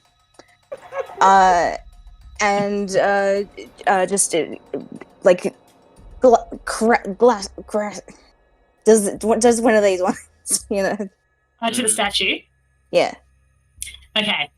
I'm going to step in for DM flavor here because I have a very specific image. So as Mercury, you reach out to the statue. The moment your fingers touch it, the hand starts glowing, and so do your own. And you know immediately that this magic that you are dealing with at the moment is very similar to the creators. And as your hands glide across it, the hand goes from this to this, very, very clearly signaling to you, and you've seen many commoners do this before, that you need to kiss it to complete the contract. Without hesitation.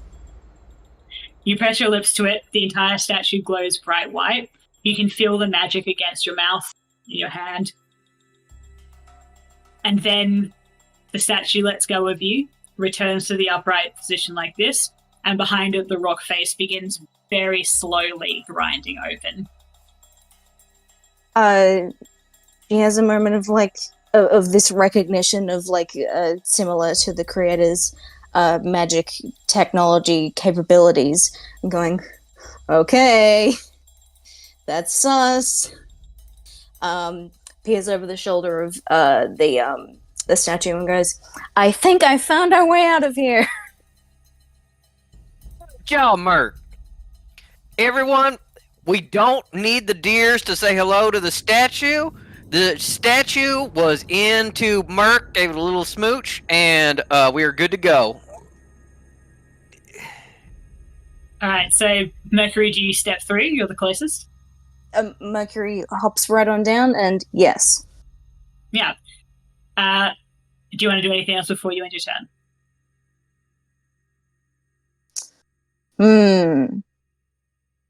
I will say that it will require a -2 penalty because this was a full action of properly getting this sorted, but you can, Okay, I'd like. No. I'd like to do a notice or a research or something of any kind to be like, who created this fucking beast? The alpha deer? Yes. Okay. So as you slip through the door, you turn back, peering around the statue to get a look. Roll weird science for me. Yeah.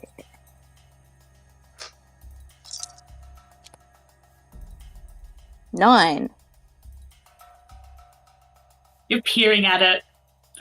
You've not seen a creature like this before, a chimera of sorts. But you can't explain it. And I imagine that Mercury doesn't often have hunches, just by nature of she's told not to think. But this thought pops up, and the thought is, whatever or whoever has created this creature, my creator has some connection to them. This has been a harrowing day of new thoughts and emotions for Mercury.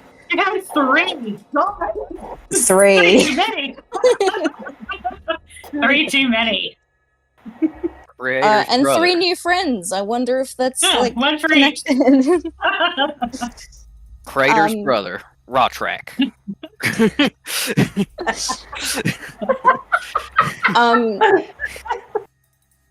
She doesn't hesitate because like that's not a function that is required of her, but like for a moment she's quite good at imitating more smooth movements, but for a moment there it becomes much more stilted and robotic and has to turn back away to proceed.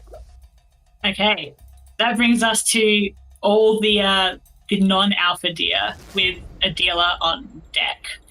One point Sorry. of clarification: is the Mm. wall like open enough yet for somebody to pass, or is it like still in the process of opening? It's slowly opening. It's like opening quick enough that Mercury is already able to step in. Any Okay, of you, cool. maybe Sable or Adela would kind of have to like shove through at the moment, but they'd be able to get through. But it's opening slowly. Yeah. No, I just want to Another- make sure that yeah. Mercury wasn't like standing at the wall, being like, "Okay," and then we just wait for a moment. Yeah. Yeah, all good. Now, at this point, I believe Sable is the closest because they rushed forwards. So the all of the deer are now starting to move in and crowd everyone. They're like pushing into you. They will begin shepherding you back. And as the closest, Sable, I need you to roll strength because you're going to be the first 4 are going to go for you. Uh-oh. Yeah. Don't forget your wild die and your bennies. And your armor bonus.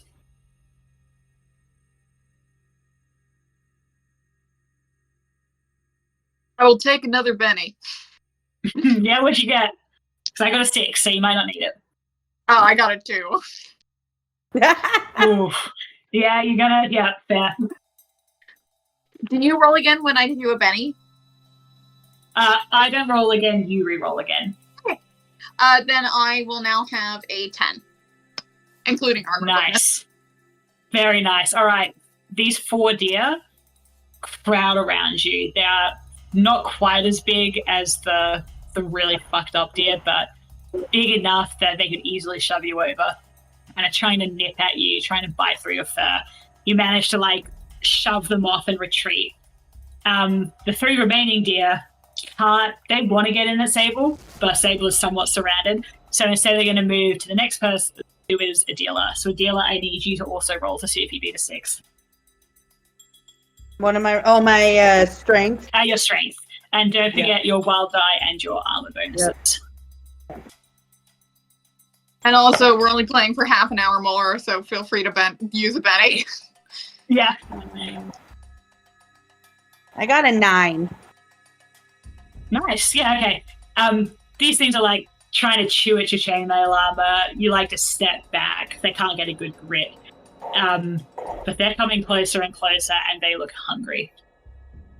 At this point, the door is halfway open, which brings us to Adela with the alpha deer on deck.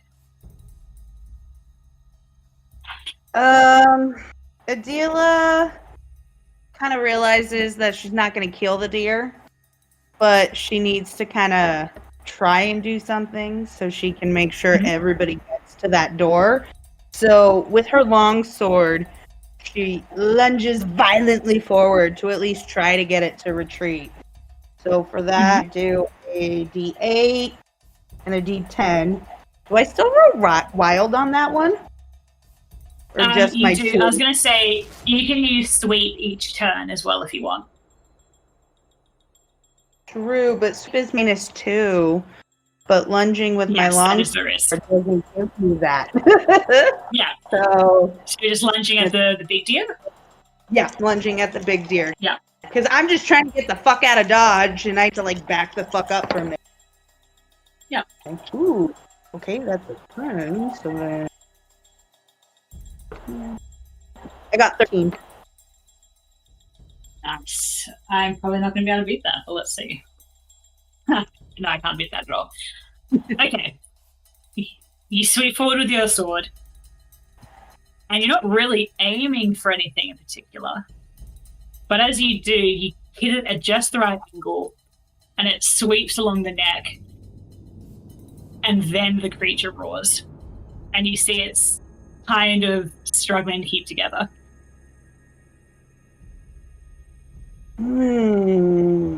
That kind of makes Adela go, maybe I will do something else because this is promising. And I'm mad at it because it scared the living bejesus out of poor little Kit. Yeah, it's true. You know what? I think I'm gonna lunge at it again and see if I can, Yeah, because it's only -2 this round. Yep. Well, that ends up being a 4, so maybe not as successful. Yeah, you try again, but the deer, again, bats your sword out of the way with his antlers. Yells at you very loudly. Yeah, at this point, I slowly am, backing away. I'm not booking it for the door, because I know that Sable has made it through, and neither has.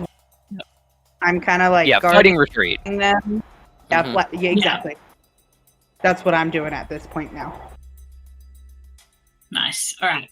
In that case, that brings us to the Alpha Deer with Wayne on deck. The Alpha Deer is immediately going to crowd a dealer and try and bite your face off. Not specifically targeting you, it is just getting up in your grill. And you do roll strength for me. Strength, okay. I got a 5. Okay. Wait, is it plus Um, my armor bonus? Wait, it's my dice plus armor, isn't That's it? your armor. So I got Yeah. a 10. You got a what? Nice. 10. Yeah, okay. Again, it just is snapping your chainmail armor. You can feel the force of the bite, compressing your shoulder. It is strong, but you manage to yank your arm out of the way. And it is going to try once more at a penalty because it's absolutely getting sick of this. Do I roll That again was then? better. Yeah, that's a 7 for me. Oh shit. Let's see. Ooh, I got a 9. Nice. Yeah. Okay. You step out of the way. You've got the measure of this thing now, and it's just going to again try and get up in your grill. Which brings us to Wayne with Sable on deck. Okay. Wayne is just gonna be like, Sable, we gotta go. Let's get out of here.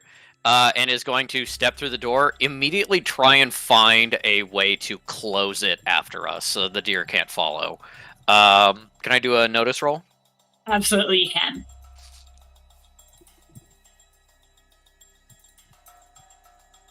Okay. That is a critical failure, 1 on both dice. I'm going to use a Benny to immediately reroll that. Really? You can't re-roll a critical failure. You're Remember? right. You're right. I cannot. Yes. Yeah. So, give me a second. Okay. I'm going to say, in your haste, as you're craning, you're not even taking in the rest of the room that you stepped into, you're looking for some sort of button. And there is a lever, and another lever, and you just grab the first one, and the door grinds to a stop and begins closing.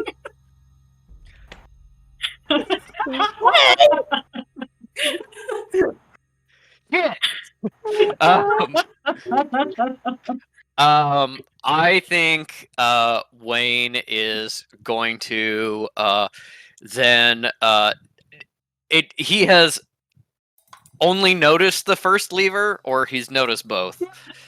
I will say, I will get you to roll another notice if you want to see if you can put two and two together. Okay.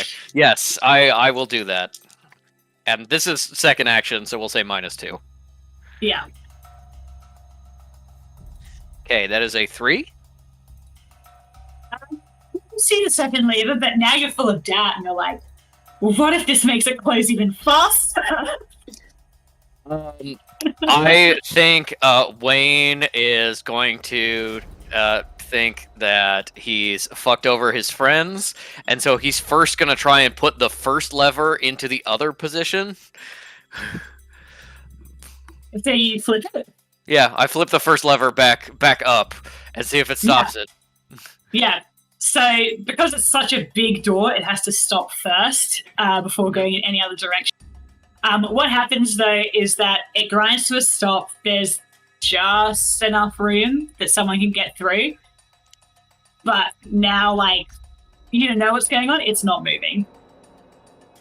Wayne, as it was like grinding to a stop, was like putting himself in the door, like foot up on the door, trying to keep it from closing more. I think he sees the second lever and goes, Mark, as soon as everyone's through, do the first lever. It's the one on the left, not the one on the right. I have not tried the one on the right. No idea what it does. And pushes his way through back into the room with the deer and is going to try to, I don't think has enough actions left to, like, as a free action, necessarily run up to the deer, but is going to, like, make a last line of defense and hold the line so that Sable and Adela can go through. Yeah, does he take out the shit shovel? Yes. Beautiful. You snap this thing to attention, it catches the sunlight, it gleams. You are ready for whatever will happen next. Shit shovel in one hand, camp knife in the other hand. I take out my special arrows with the feathers in them, and I have one in my teeth, and I think that's stupid, and I put it back, and I am ready to go. All right. In that case, that brings us to Sable with Mercury on deck. Sable, you've just stepped back from these several deer trying to maul at you, and you've heard the door come to a grind again, and you hear Wayne yelling. What do you do? Does it look like Adela is like kind of like actively looking to figure out wailing on these guys?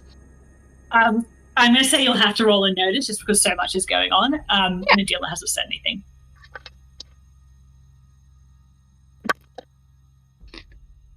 5. 5, yeah. As you're like trying to get some space, claws out, you turn to see where Adela is at, battleground awareness, and see that she's kind of very carefully looking at this deer, like twirling her sword, figuring out what's going to happen next. And you get the sense that, yes, she has some sort of plan. Sable's gonna turn to Adela and be like, need backup? Adela nods and says yes. What we doing? I tried to take head off. Does not work.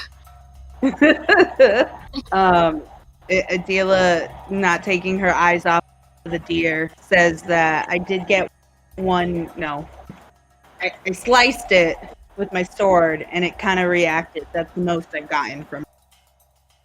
So it does take damage, though. What do you think, Sable?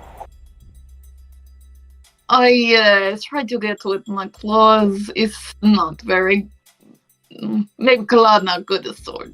Very unlikely, but maybe. Maybe it has something to do with it being steel, my sword, so... Adela kind of looks and is like, Sable, are you sure? Maybe you should get to the door if your claws aren't working. Maybe you should both get to the door. Let's say at this point, that's enough. That's as much dialogue as you can get in. You have to do an action now. I think at Wayne saying that, and I think to Sable being like, nah, I tried and it didn't work very good, is gonna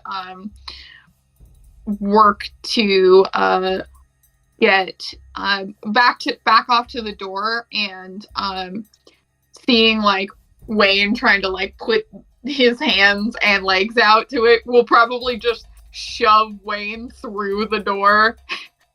No, I'm protecting you. And it's just gonna take Wayne's job as door manager and wait for Adela to either have success or give up. I can get through the door easy because I'm small. You'd have to squeeze. Mercury, that brings us to you with the zombie minion deer on deck. You're inside, you're seeing all of this go on. You've seen Wayne flip the switch, the lever rather, and in the back of your mind you're thinking, still preoccupied about the connection with that magic. What do you do?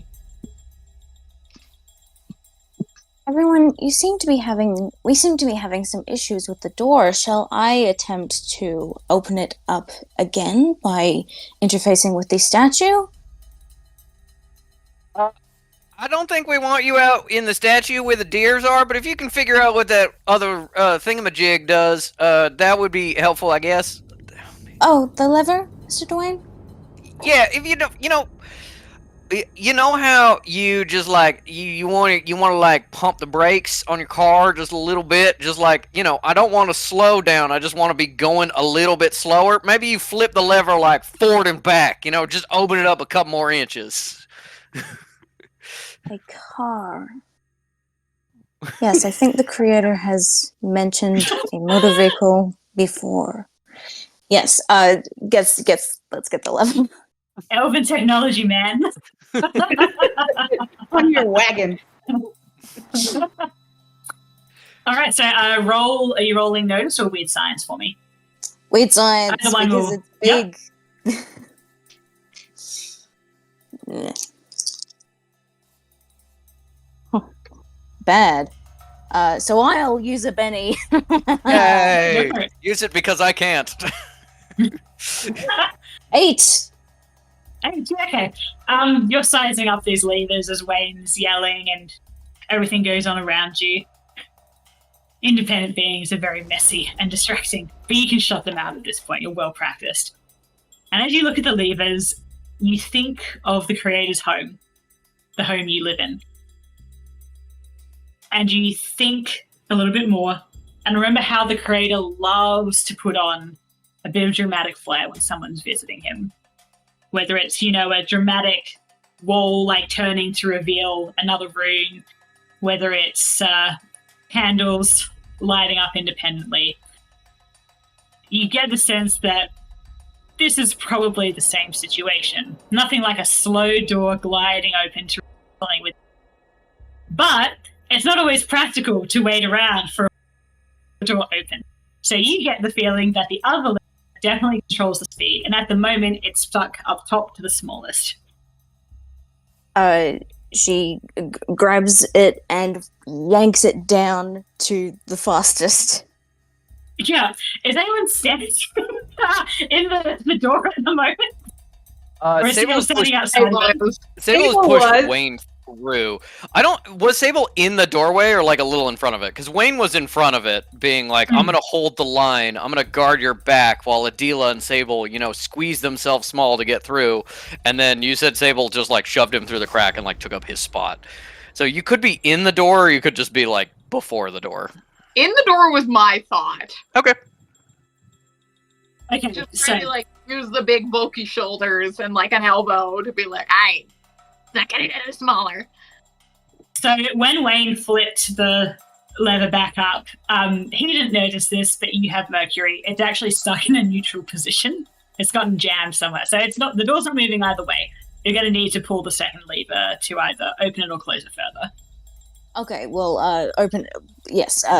pull, like, we're configuring the levers to open it and fast. Yes. You know, It's just like Okay. your car. You got your on, your off, you got your throttle. Right now it's in neutral. You gotta put it in drive. My creator has built a flying machine in the past. It uses levers, but not quite to this degree. Are you familiar with a hot air balloon? Oh yeah, I've been up in a hot air balloon. You ever been bungee jumping? Certainly not. It's when you take a big old piece of rope and you tie it around yourself and you jump off a cliff. Certainly not. Well, you should try it sometime. It's a lot of fun. Anyway, yeah, something about levers.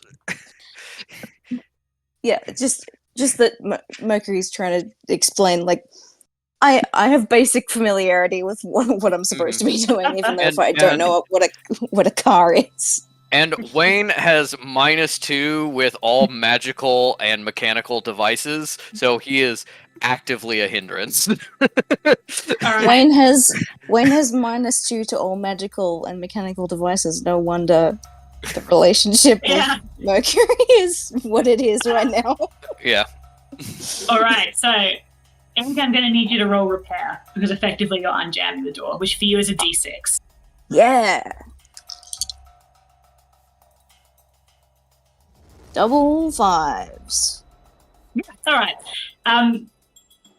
For a moment, as you jiggle the lever, the door begins sliding closed even further and begins pressing up against Sable now that you've increased the speed. But then you manage to unjiggle it, put the lever up, and really, really quickly it slams fully open. Mercury grabs hold of Sable and goes, "Oh, my deepest apologies. I almost squashed you there. That was not at all my intention. Please, let's all come through now." Is Mercury going to do anything else? That's it. All right, that brings us to the zombie deer with a dealer on deck. So, a dealer is still in between everyone, relatively far from the door, yes? Yeah. Yeah. Several other deer have passed you. A couple have lingered behind and still trying to snap at you. So 3 are going to try and take a bite at you, Adela. So I need you to roll your strength.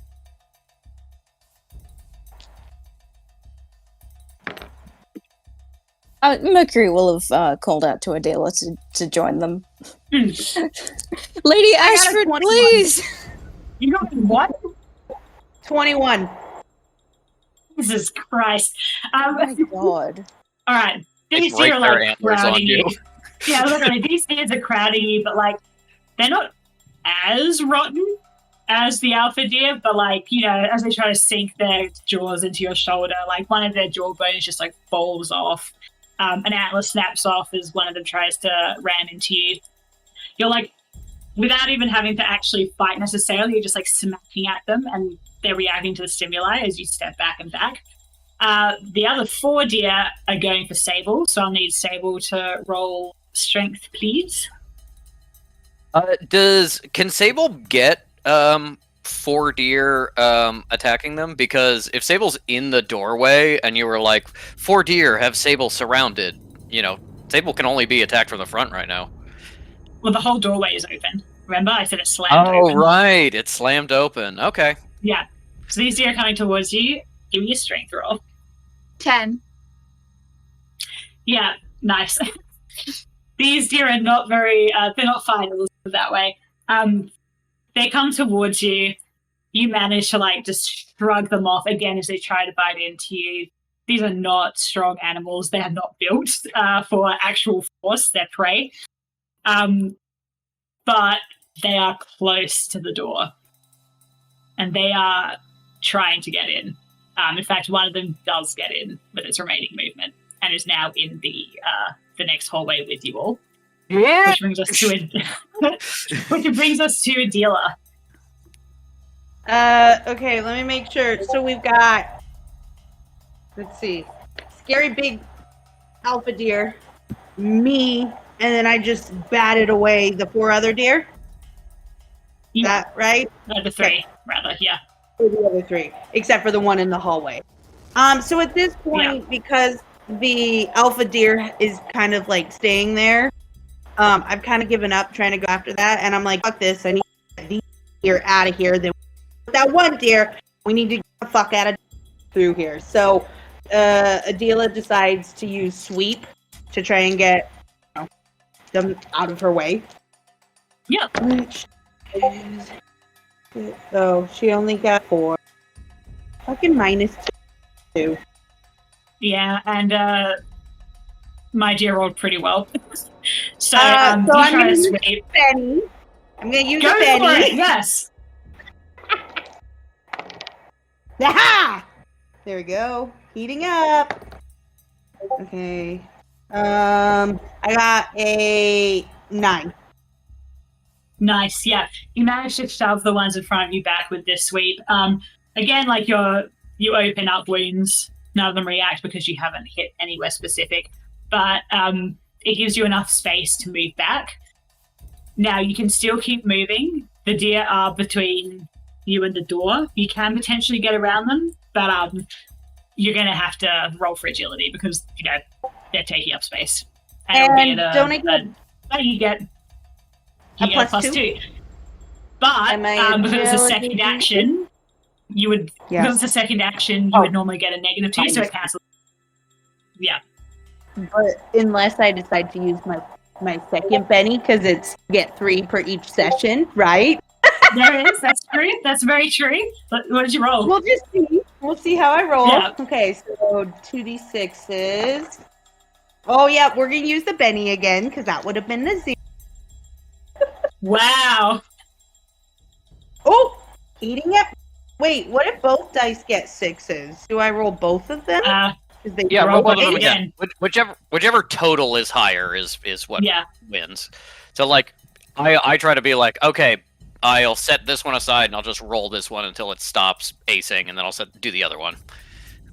Okay, well, I got another ace, so what? I'm at 12 so far. Yeah. And 13. And 13, because the -2 and +2 cancel each other out. So 13. Yeah. Yeah. All right. In that case, as you barrel towards these deer, sword out, legs pumping, you know this is the moment you have to get through. And you effortlessly slide beneath their outstretched feet as they're honking and snorting. And in the process, because you rolled so well, you actually managed to knock them off their feet backwards towards the entrance to the caves full stop, leaving only one remaining in the path of the door. I think I'm gonna end my turn there. I think I kind of take stock now that I'm in the hallway and we're like, we gotta get this fucker out, and then we gotta close the door. All right, that brings us to the Alpha Deer with Wayne on deck. So, now that the only prey available within that hallway, the Alpha Deer is going to go after them. However, there are bodies in the way, so I'm going to have him roll agility. See if he gets over them, rather. Yeah, he gets over them. So the deer thunders towards you all. I'm going to say not even jumps over the bodies, steps through them with its nasty sharp hooves, and is now in the hallway with you. That brings us to Wayne. Okay. This This is very important. How in the hallway are they? Because Mercury and I are pretty close to the door, I think. Are they in the doorway at all? They're in the doorway. So the Alpha Deer is in the hallway. The secondary deer that made it through is in the doorway, but more in the tunnel than not. But I don't suppose you're going to use that lever, are you? Yes. I am first going to try to run up and like body slam the Alpha Deer like back a little bit to at least get a little bit of it in that doorway. So you'll need to do a strength roll on the Alpha Deer. Yep. This isn't going to work, but I have to try. Hey, you don't know. And I do have 3 bennies. Although you can only use You 1 do. per round, I believe. I actually don't know, now that you've said that. I'll look that up while you do that, but like it's been around, so That is a 9. yeah, okay. Alpha Deer rolled a 9, so you just got him by the skin of your teeth. So as this deer has like landed in the hallway, it's slippery with deer blood and God knows what else, and you manage with sheer strength of force, strength of will, to just push it back enough that it slips and skids a little bit further back out. Okay, so it's like back legs are in the doorway. Yes. Then I go, One of the most important skills about being an exterminator, knowing how to use a trap. And I grab the lever it's swing it over to close, and at full speed, I want it to swing close and like cut the deers in half. So, as you do this, you can feel the mechanisms that are powering the store whir back to life. It absolutely slams straight into the 2 deer that were across it. The alpha deer is the closest to it, and then the second deer. So it pins them both into the opposing wall. There's enough body that it can't just crush through them, but it compacts them, and they cannot move. And you can, all of you gag as blood and guts starts spilling out of the rupture in their skin. I am going to struggling, and yeah. Whether that is an action or a free action, I am going to use all of the rest of my actions and any bennies to just flip the switch up and down, and just like hitting someone with your car, just back, slam again, back, slam again. I'm just trying to like cut them in half with the door. Yeah, it's a benny to avoid penalties on that. Go for it. You pull the switch lever again. Once the door comes back, because it's so fast, it immediately opens all the way back out again. And the sheer speed with which this happens, both deer, which are kind of fused together, fall on their side. They're not. But here's the thing: they're not affected by this. They're both trying to drag themselves towards you again. You pull the lever once more. With how they've fallen before, they were smushed like this. Because they're down the ground, it's a long, thin stretch. Between that angling and the force, it fully severs their front and back halves, leaving you with 2 very angry halves of deer zombies, still trying to crawl towards you as best they can with hooves. But the door is shut, and you are all now safe from the outside. Which brings us... Very well done, Mr. Llewellyn. Oh, thank you. I think we can avoid these fellas with just a brisk walk. So maybe we just leave them. I would like to take the moment to compliment everyone's skills and talents. You are all very skilled and talented companions, and I feel very lucky to be in your presence. You're great too, Merc. But there is a zombie deer thing. I think we gotta either kick it to death or just kind of leave before that becomes more of an issue. And I don't really like to leave a job half done. Adelia, you might just cutting its head off or something. Can.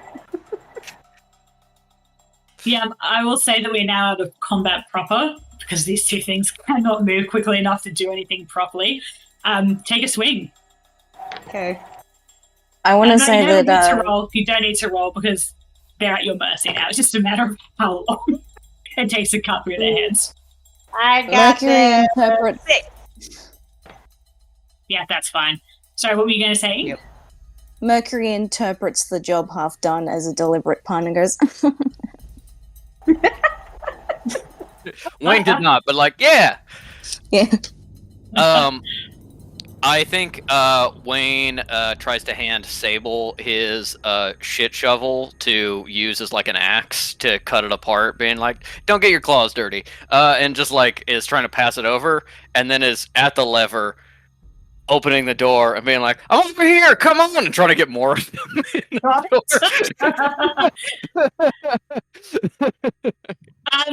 Yeah, I think it worked too well, and now the boost to his ego. It's been we've got to keep doing this, even though I'm probably imminently going to break the door and fuck us all. Okay, Put us back in combat. Say it. Basically what you are doing if you're bringing them over. We'll deal with the dealer first. So dealer, you bring the sword overhead, and the mighty downward blow cleaves straight through the alpha deer.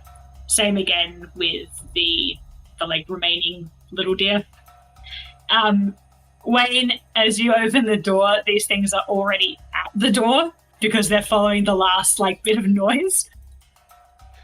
I'm going to need you to roll for agility to actually get the door closed in time. damn it, Wayne! I understand people might be mad at Wayne. I just want to be clear with everyone. Wayne makes bad decisions.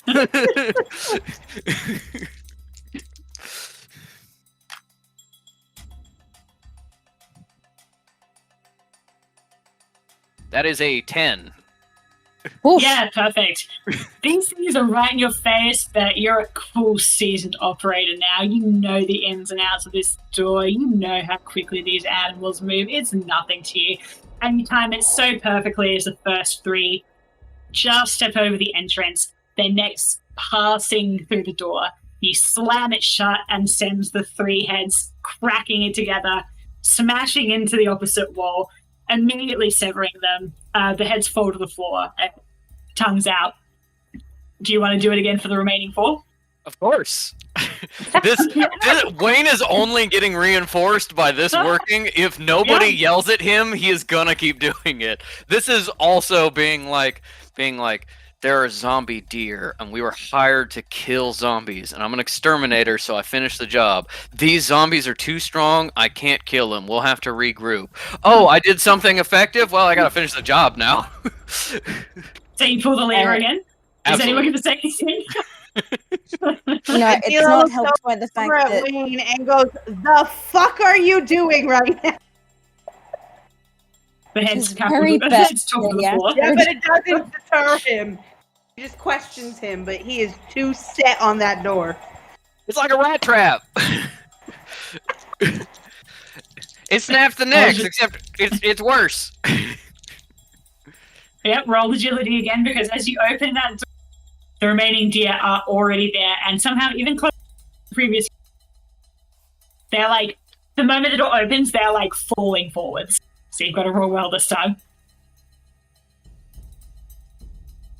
I'm gonna use a Benny.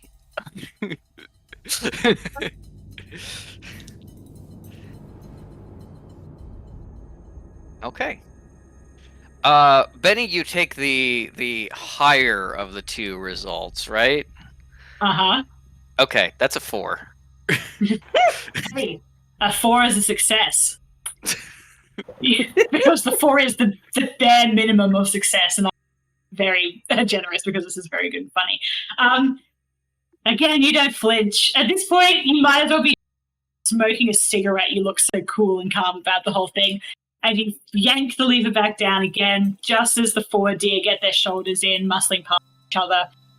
Slam it again. They don't quite cut off as neatly at the, but you know, it is like torn. The only things left connected to them are like the spines. And even then they're cracked and fractured. And Yeah, I gotta hit him with the door a couple more times to finish him. But yeah, but they can't walk now, so I'm not even going to make you roll. You literally just go, you open and close the door again. Bam, done. And you are now standing in the next hallway, surrounded by stinking rotten deer Wayne carcasses. is, I imagine, so drenched in blood and rotting viscera. It is like this hallway stinks because he just burst a bunch of zombie corpses open. That stink is going to follow you as long as Wayne is here. You need to like find a hose to hose him down. Oh no. Sable, yeah. Sable goes, "Nice work," and then just goes to town on grooming him. All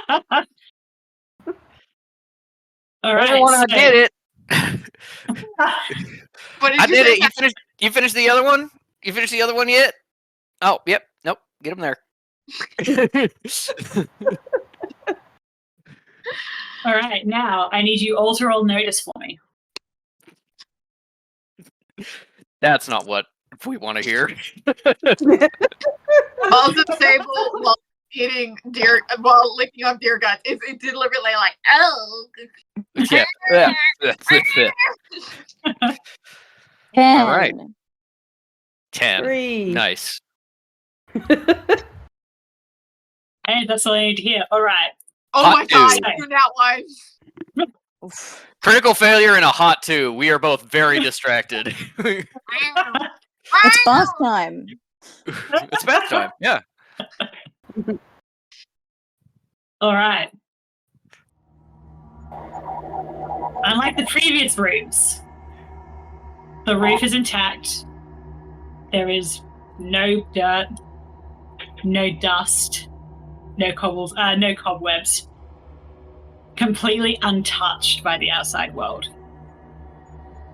And, unlike the other rooms, the floors are tiled, the walls are even and wallpapered, and lit torches sit in brackets all the way down the hall, burning with what you will recognize, without even needing to check really, as magical fire.